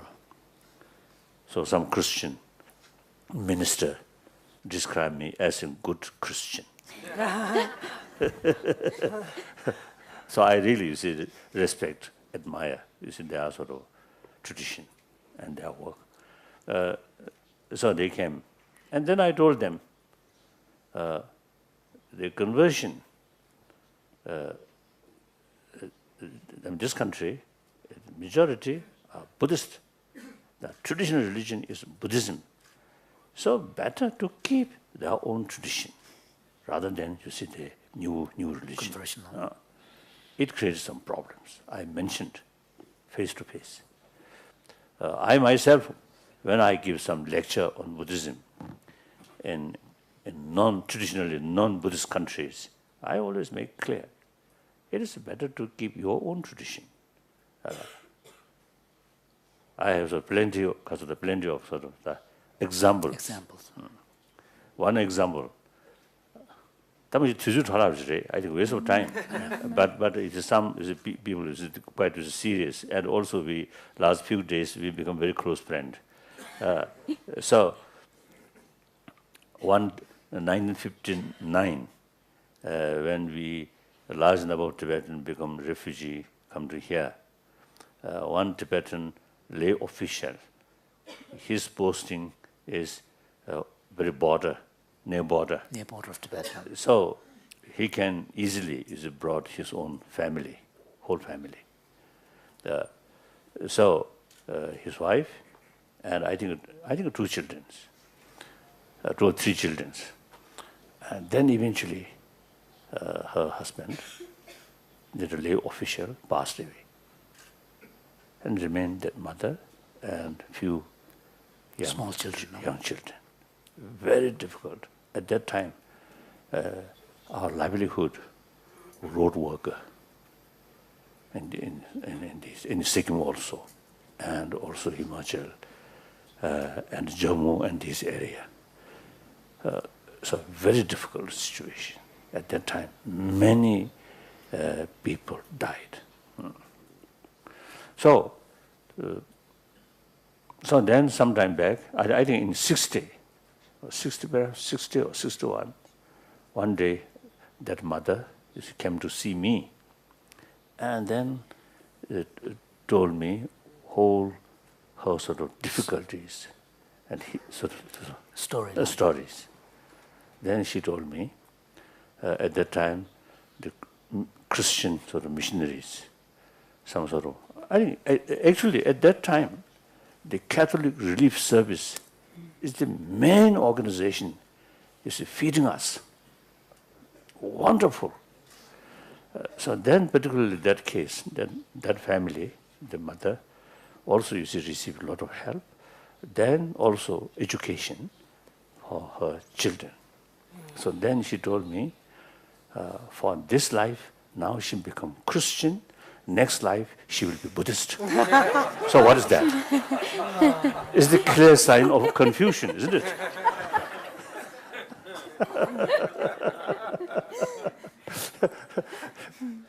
So therefore, it is much better to keep one's own traditional religion. So whole cultural heritage very much related with the spirituality. So therefore, Westerner, much better to keep their own tradition. Well, of course, out of millions, there's some individual are exceptional, like this French monk, French Buddhist monk, or scientist, scientist, education. Your father also scientist, a philosopher. A philosopher. So these, of course, you see, I think actually get some of the taste, and then become Buddhist. So that's exceptional.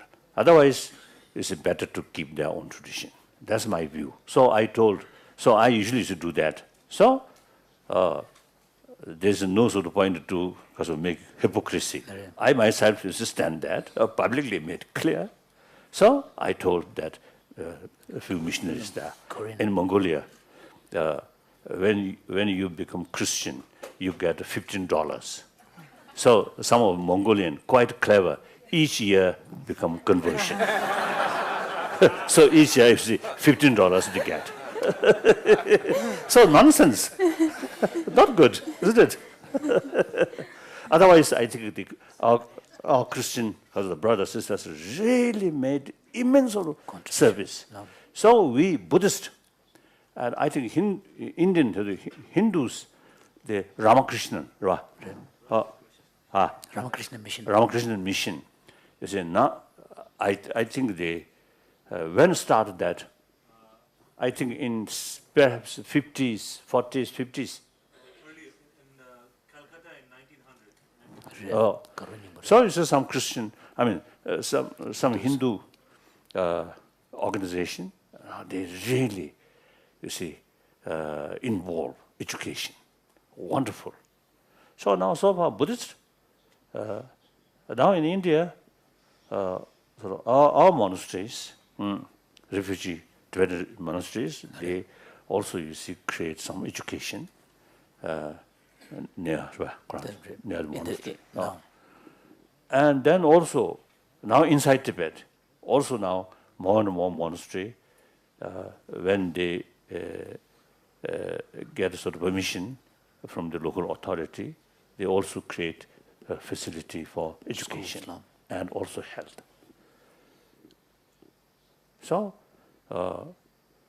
so actually we are copying our Christian brothers, sisters, sort of tradition. Their example. The example. Oh. And then some, you see, tragedy happen, then because of that, jointly. Collective effort. Collective effort. Now one time, the Maharashtra, Gujarat, Maharashtra, Gujarat, Gujarat, very immense sort of earthquake happened. Then a few hundred Tibetan, voluntarily went there and helping with local people. Then recently in Orissa, the flood damage, typhoon. Typhoon. So we Tibetan also, you see, participated, some help, and some monks also. So this is a wonderful trend. Actually, one suggestion from Bishop Tutu. I usually have, you see, three sort of things in order to promote close understanding between different religious traditions. Firstly, meeting with scholars of different tradition, and then make what differences, what similarity. And then, naturally, there are differences. Then, what's the purpose of these different way of approach? Then, same purpose. Then, second, meeting with a practitioner. The other day, I mentioned the Catholic monk. And also my meeting with Thomas Merton. Wonderful, wonderful. He, I consider, the real introducer of value of Christianity to me. Wonderful, wonderful. So like that, you see the practitioner, meeting with practitioner, meeting practitioner from different traditions, exchange deeper experiences. Wonderful sort of,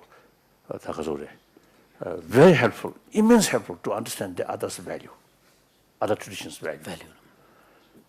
Then third, like Assisi meeting. It's leaders of different tradition come together and speak, so same sort of united voice. The peace and spirituality, these things. Ordinary people's eye, such things are very, very important. I mentioned Bishop Tutu, these three. Then he added one, as the tragedy used to tell you in cooperation centrality. So one thing that Bishop Tutu suggests is that whenever there are crises in the different parts of the world, particularly like natural disasters, then the world religious traditions should try to make kind of a collective, joint effort. It's wonderful. So that also is very good. So usually, sometimes, I mean, of course, Bishop Tutu, since many years we know each other, and I think our behavior way, tribe, kind of character seems to be quite always similar. Joke, always teasing each other. So he described me mischievous Dalai Lama. So I also told him, you are mischievous.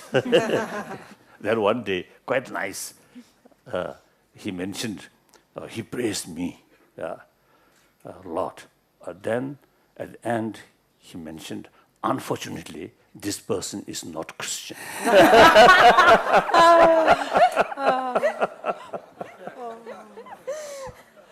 So it is like that.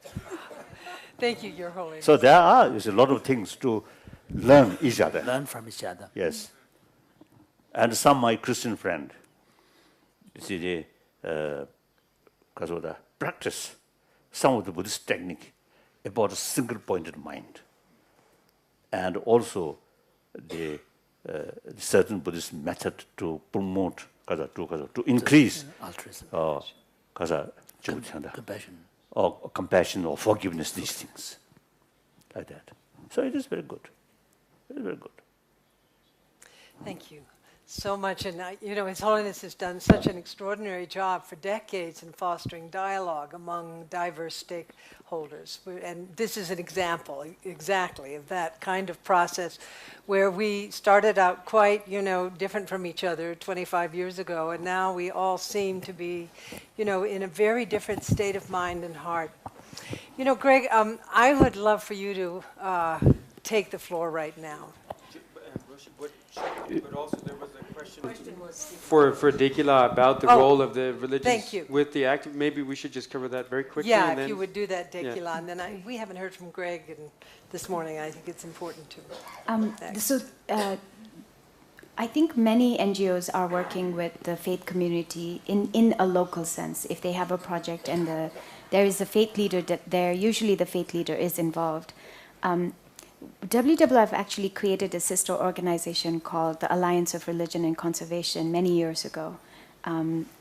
They're based in the UK. They've been very successful in getting religions globally to hold themselves accountable for environmental sustainability and to make declarations that they live up to.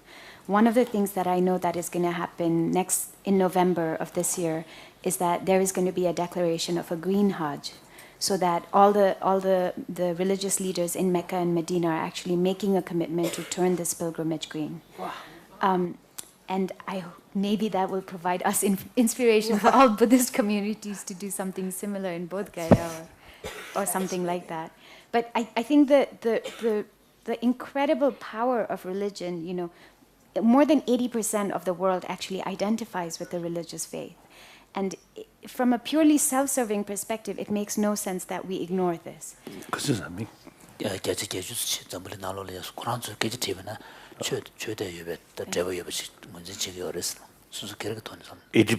More. And then in the United States, there was I don't know. I think big portion among them hypocrisy. Yeah. Maybe they're not good religious people.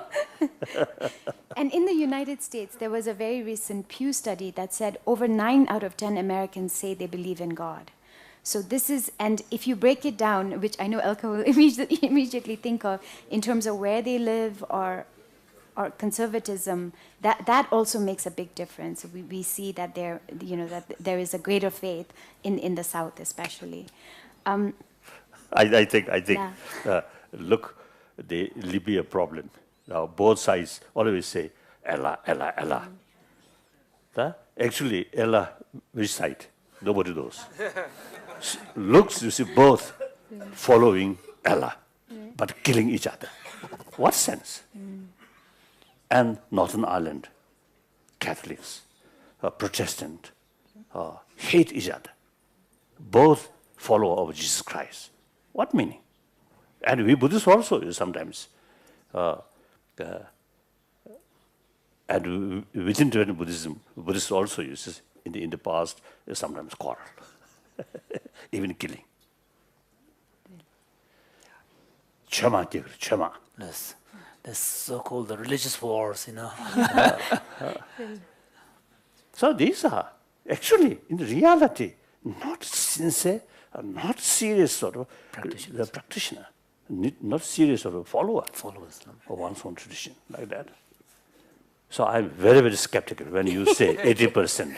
I'm very skeptical. They say they believe in they say they follow a particular religion. Maybe that's the more specific definition. And sometimes you see, So often what happens is that in people's relation to religious faith, instead of utilizing the religious resources to transform their own personality and character, they try to impose their own character and personality over to religion and change that. True. Very sad, very unfortunate. Otherwise, there is no reason to kill each other in the name of religion. Why? So simply for egoism, you see, use manipulated religion. Very difficult. So from that viewpoint, those anti-religious person are quite honest. They don't believe and then express publicly and carry some sort of negative sort of attitude to religion. Okay. So I'm going to have a slightly differing point of view. Oh, yes. Okay. So one of the big challenges that has happened in the United States on climate change is that there is this great divide between science and religion. And people who identify themselves as religious have been quite anti-science. So for an... I think there may be some. But can you generalize? I don't know. I don't know. I really don't know. Okay. So I think here some wonderful scientists. I think some of them Jews. I think they must because they still sort of follow their own tradition, and many Christians. So it is quite. It's some through ignorant many surveys. Some ignorant person may have that kind of view. That I feel. So a lot of these people generally don't give much thought. They don't think through. So not much serious. So many of these religious, especially people who identify themselves as conservative, very strong Christian in the United States, don't believe in climate change science because they are naturally not accepting some of the scientific facts and findings. Then perhaps I may add one thing here. Some sort of narrow-minded Christian. Narrow-minded, I don't know, narrow-minded, or I think a very single-pointed sort of believer. Some I heard express. Now, Dalai Lama, you see, quite often came to America, so he really lead many Americans go to hell. It's understandable. Of course, according to the belief, one truth, one religion. The other religion are invalid. Evil. Invalid. Something like that. Invalid. So understandable. All these are due to the lack of knowledge, not realistic, full of ignorance. That's the problem. Well, don't give up on the world's religions.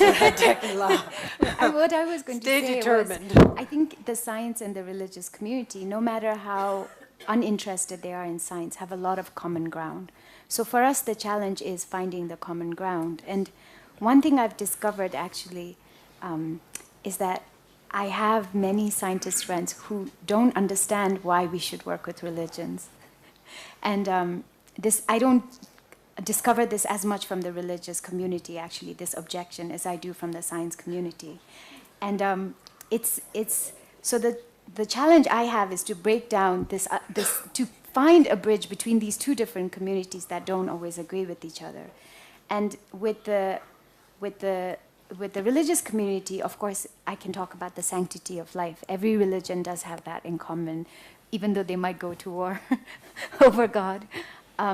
And with the scientific community, I find that if we discuss long enough why each one of us became an environmentalist or got interested in this issue of the ultimate truth, that there actually almost everybody I know has had this moment where they were in nature, they were in a forest, they were in a great body of water, and they had this moment where they felt they were one with the universe. Ultimate truth is the delicate. Ultimate truth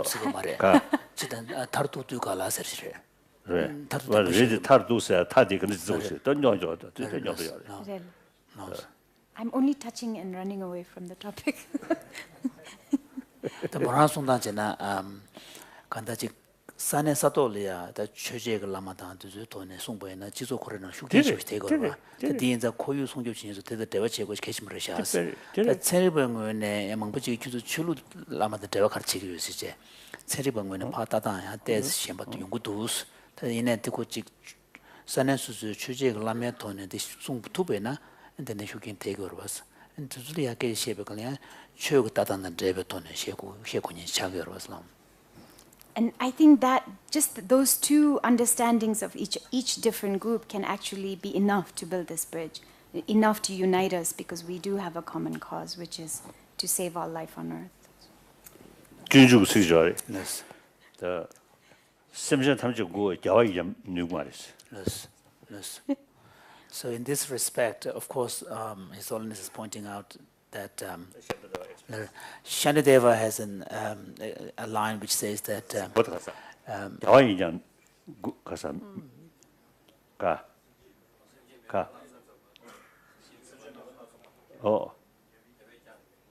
어떻게 당장님의 지신을 사서 So Shantideva has a line which says that given the diversity of people in the world, if even the Buddha is not able to please all of them, then how can I even pretend that I could do that? So the point is that you need to reach out to those who are receptive and work with, instead of trying to make everybody kind of come to your side. I think we really can learn India's tradition. This country, 1,000 years, beside homegrown different religions like Buddhism, Jainism, and many Hinduism, the others of religion, from Persian, the Zoroastrian, found a well-established, very small population, around 100,000. I was told in Iran also you see some follower of Zoroastrian still there, I was told. But in India, only around 100,000. They are very happy, no fear, no danger. Then look, Indian Muslims. I think number one, Indonesia. Number one, Indonesia. Then number two, India. In terms of population of Muslims. Islam population, Muslim population. But very peaceful, very peaceful. So because of the reality, there are so many different religions. Therefore, there is no other way but except pluralism of religion. And then also, you see, they must respect non-believers. So that's the basis of secularism. Respect all religion, no preference, this religion, that religion, but respect. And also respect non-believer. I think that today's world, I think we really need using that kind of attitude. I think we can learn. So therefore, I consider myself as a messenger of India, like that. So these things, nothing, not come from my brain, something special brain. No. Simply, I learned from this country. Isn't it? Thank you. Thank you, everyone. So we will reconvene at 1 o'clock. Thank you so much, Dekila. Thank you, everyone.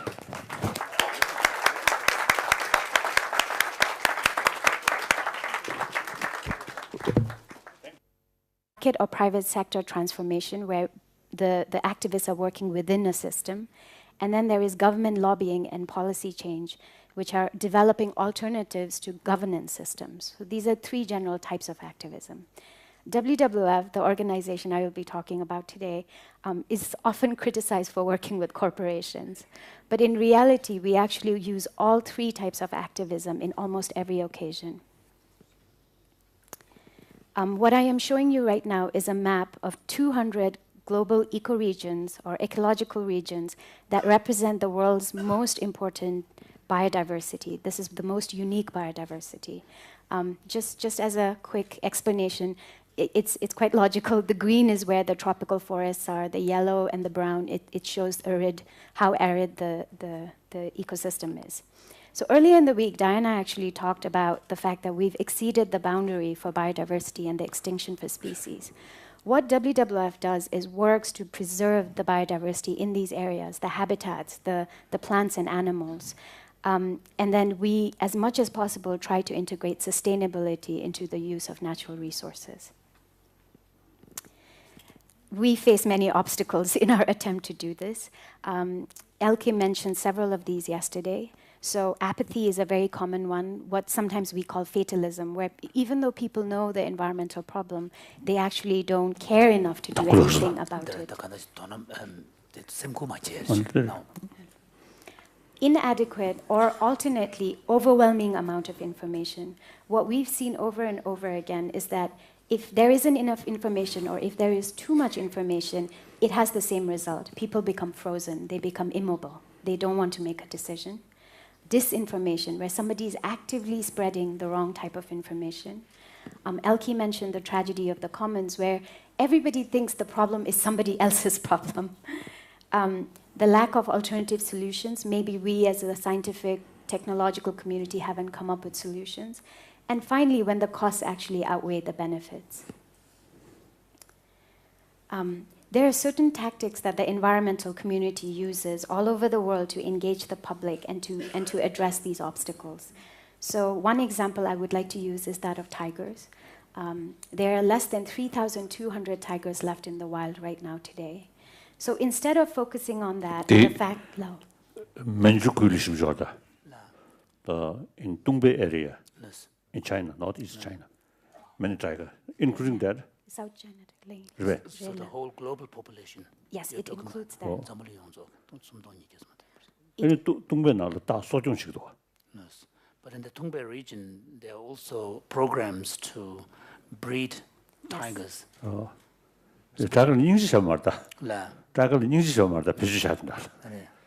But not out of compassion for tigers, exactly. But for some other purposes. Yes, for tiger for use. Yes.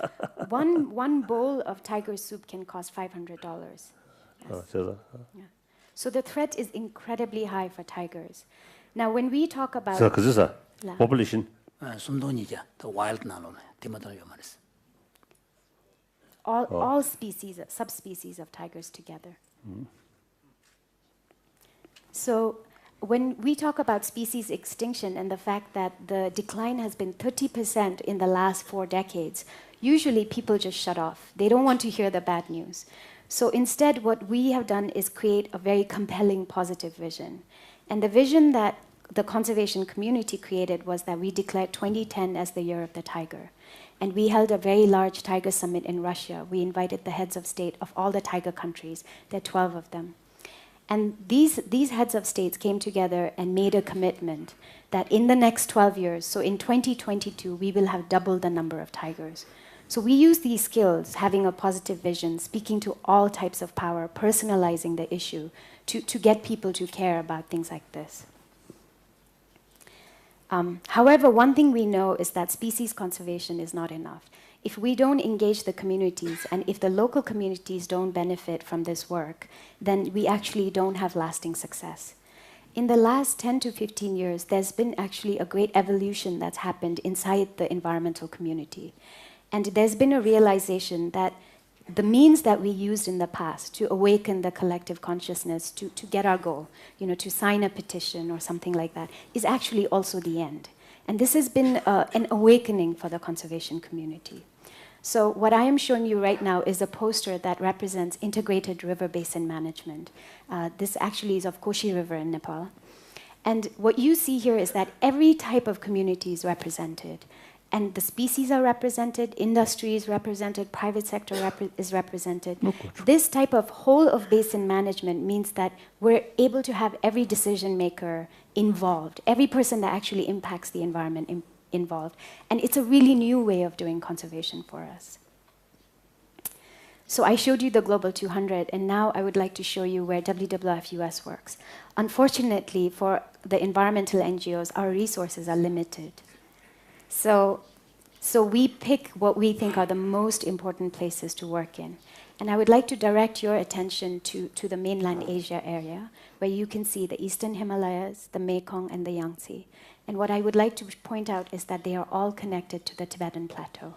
So indirectly, the Tibetan Plateau is of great significance to WWF and other environmental NGOs. This is a map that we have presented to you in the past. I was very happy to see it's framed outside if anybody else wants to look at it. This shows the large river basins that come from the Tibetan Plateau. So starting from left, we have the Ganges. We have the Indus, we have the Ganges, the Brahmaputra, the Irrawaddy, the Salween, the Mekong, and the Yangtze. And all of these rivers actually start in the Tibetan Plateau.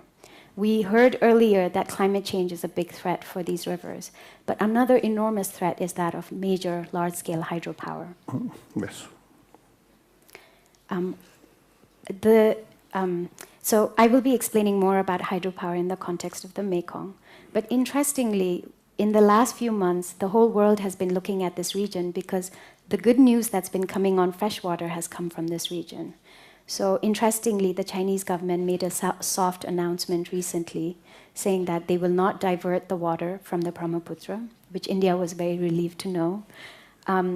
The Burmese government has said that they are going to halt a very controversial dam, Mitsung, and they are rejecting Chinese investment, and most of the energy would have gone to China because of the impact it will have on the communities. And in the Mekong, 3 of the southern countries, Vietnam, Cambodia, and Thailand, have said they will not dam any of the main stem of the river. So these are all incredible positive news, and it has all come from this region recently. So now I would like to focus on the Mekong. What you're looking at is a satellite map, and you're seeing where the river itself goes into the South China Sea. It has 9 mouths when it enters the South China Sea. The Mekong flows nearly 5,000 kilometers to the South China Sea. It flows from the Tibetan Plateau, goes through Yunnan, goes to Burma, Laos, Cambodia, Thailand, and Vietnam. As a source of water and protein, it impacts over 300 million people. The river produces an estimated 2.6 million tons of fish every year. It produces 25% of fisheries, of all inland fisheries. That means fisheries of rivers. So it produces 25% of the world's production. Globally. And 2% of fisheries all over the world, including marine. New sources of energy to speed this and to support the population. Hydropower, of course, has the potential to provide clean source of energy.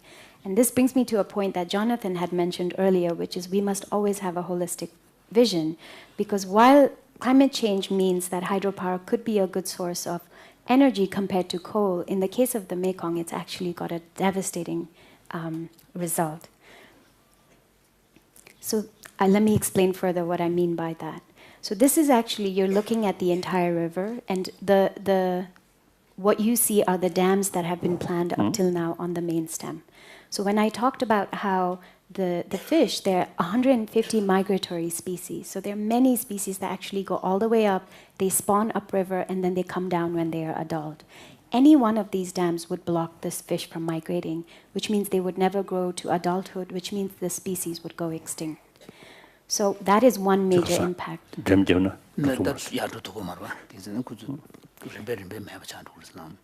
So that is one major impact of the dam. Another is that the natural water flow itself becomes altered, which means seasonally how much water comes, the paddies that need the water for irrigation, all of that would be affected.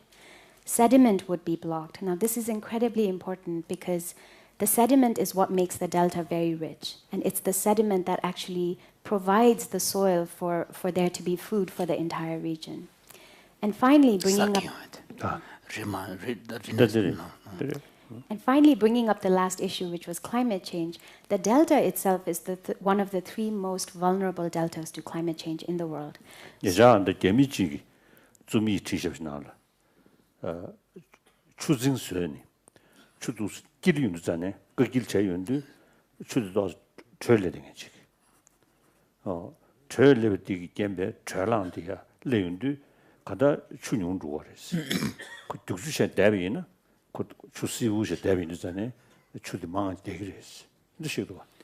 Recently, His Holiness was informed from an article written by a Chinese specialist talking about how another impact of damming a river is that when it's dammed, then the water remains still, and generally it tends to rise, the temperature tends to rise a bit, which then vaporizes the water, so the quantity of also water gets lost, whereas if it is kept flowing, then it retains its natural temperature. Yes.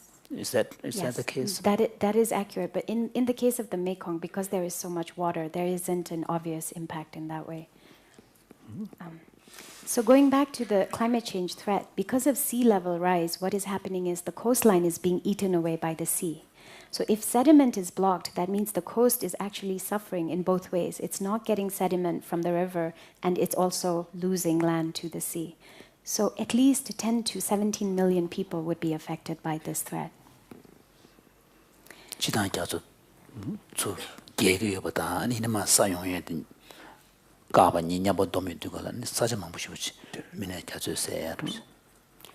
WWF has been working on sustainable hydropower in the Mekong region for the last decade. We have carried out several environmental assessments of the impacts, and we have done our best to make these recommendations known to everybody, all the decision makers. And I would say for the first 5 years, we actually had absolutely no progress, because we were hoping that information would be enough and providing the scientific evidence would be enough. So this is when we developed the second part of our strategy, which is institutional analysis. And I won't go through this in detail, but what I would like to point out is that for each level, from local to global, starting with species, habitat, and communities, and then national, regional, and global, we actually identified what institutions were the best levers to change policy. So it's incredibly important. So it must be a lot of fish in this river. Yes, it's incredibly biodiverse. His Holiness said that's new information for him. One thing that is very interesting is... His Holiness is asking Tequila, there's a Tibetan saying that fish is the bubble of a lake. Or water. Oh. So His Holiness is asking whether she has the same kind of expression in Sikkim. So that is not very good expression. So you see, like it's a bubble of water, so no soul, no mind. So okay, enjoy. The yabrozusudo. The crowd saw nyalmado tayamor. So this is the expression that you could find in the Yamdog area, where people rely heavily on fish as a means There's of no other way. living. Yeah. So they cover their sort of sin, then express that way. So the Mekong is the lifeline of this region. Over 70 million people get their everyday protein from the fish in the river. It provides transport, it provides food. People live on it, people live for it. The Mekong River is the second most biodiverse river in the world, with over 1,300 species of fish. So what are the main kind of types of fish in the Mekong River? Catfish so this is the giant Mekong catfish. It is the largest freshwater fish in the world. This is actually what you're looking at is a baby. This is a baby fish. Baby? No. Oh, I see. It grows to be 9 feet long very easily. And the interesting thing about the Mekong is nobody has figured out yet why this river has so many giant fish. Because it has the same geomorphology as the other rivers next to it, the Salween and Irrawaddy, but this is the only one that has over 10 giant freshwater fish species.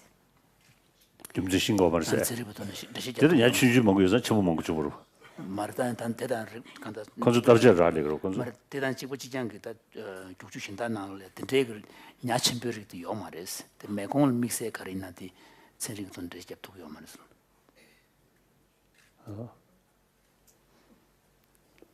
It has many giant fish, like giant stingray that would be as wide as where His Holiness is sitting and where Roshi is sitting. So very large fish. So another species that is gravely threatened in the river is the Irrawaddy dolphin, the Irrawaddy Mekong dolphin. So if any kind of threat was to come on this river, these are just examples. These two species represent what else would be affected, that all fish would be affected.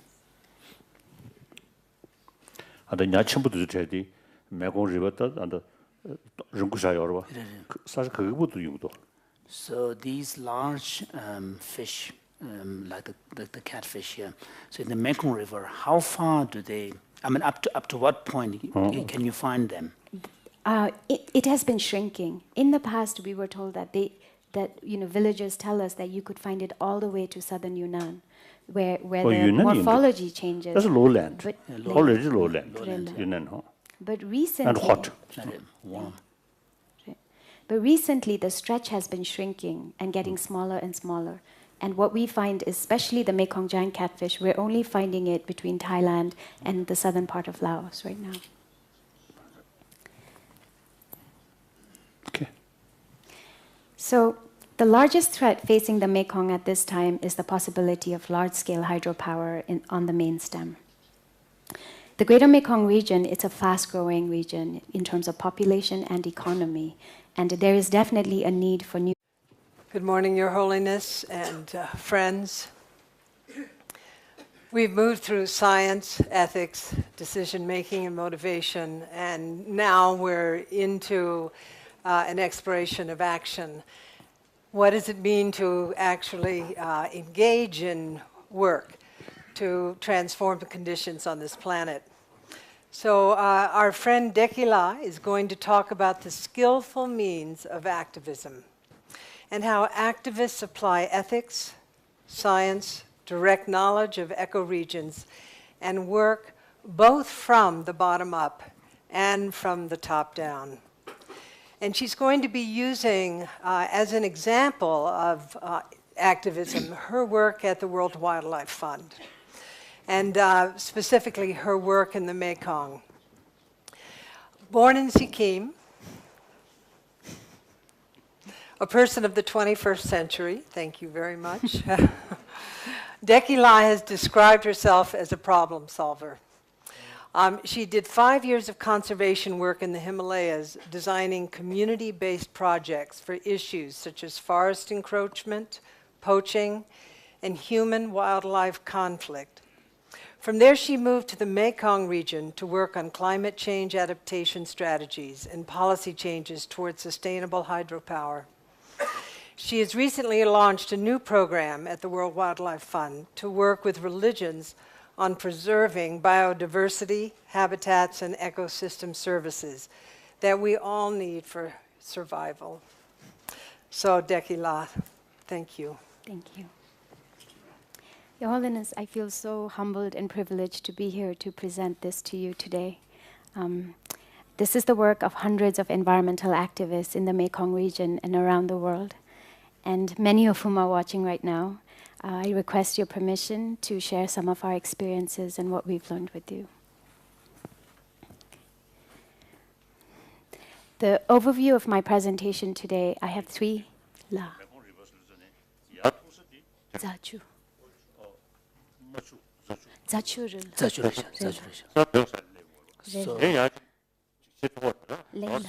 So are you able to work in the Tibetan region as well, yes, in the Zachu area? But very, in a very limited way right now. So the overview of my presentation, the first part is activism and why it's relevant to our world. And then I'm going to talk about the challenges we face and the strategies we've developed to meet the challenges. The example I would like to use is the Mekong River to explain the skillful means of activism we've developed as the environmental community, as part of it. So what is activism?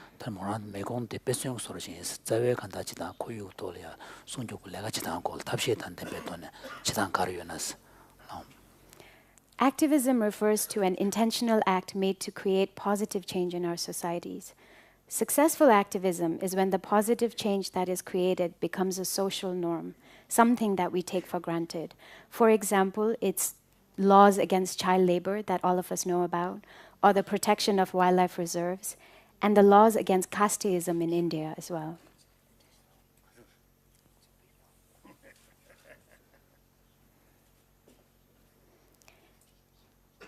A famous activist that Your Holiness might know is B.R. Ambedkar, who himself was born of the Dalit caste, and when he was one of the main authors for the Indian Constitution, and he used activism in a very skillful way to create laws for quotas, reservation quotas for higher education of scheduled tribes and castes. So this is one great example of how activism is relevant to our world.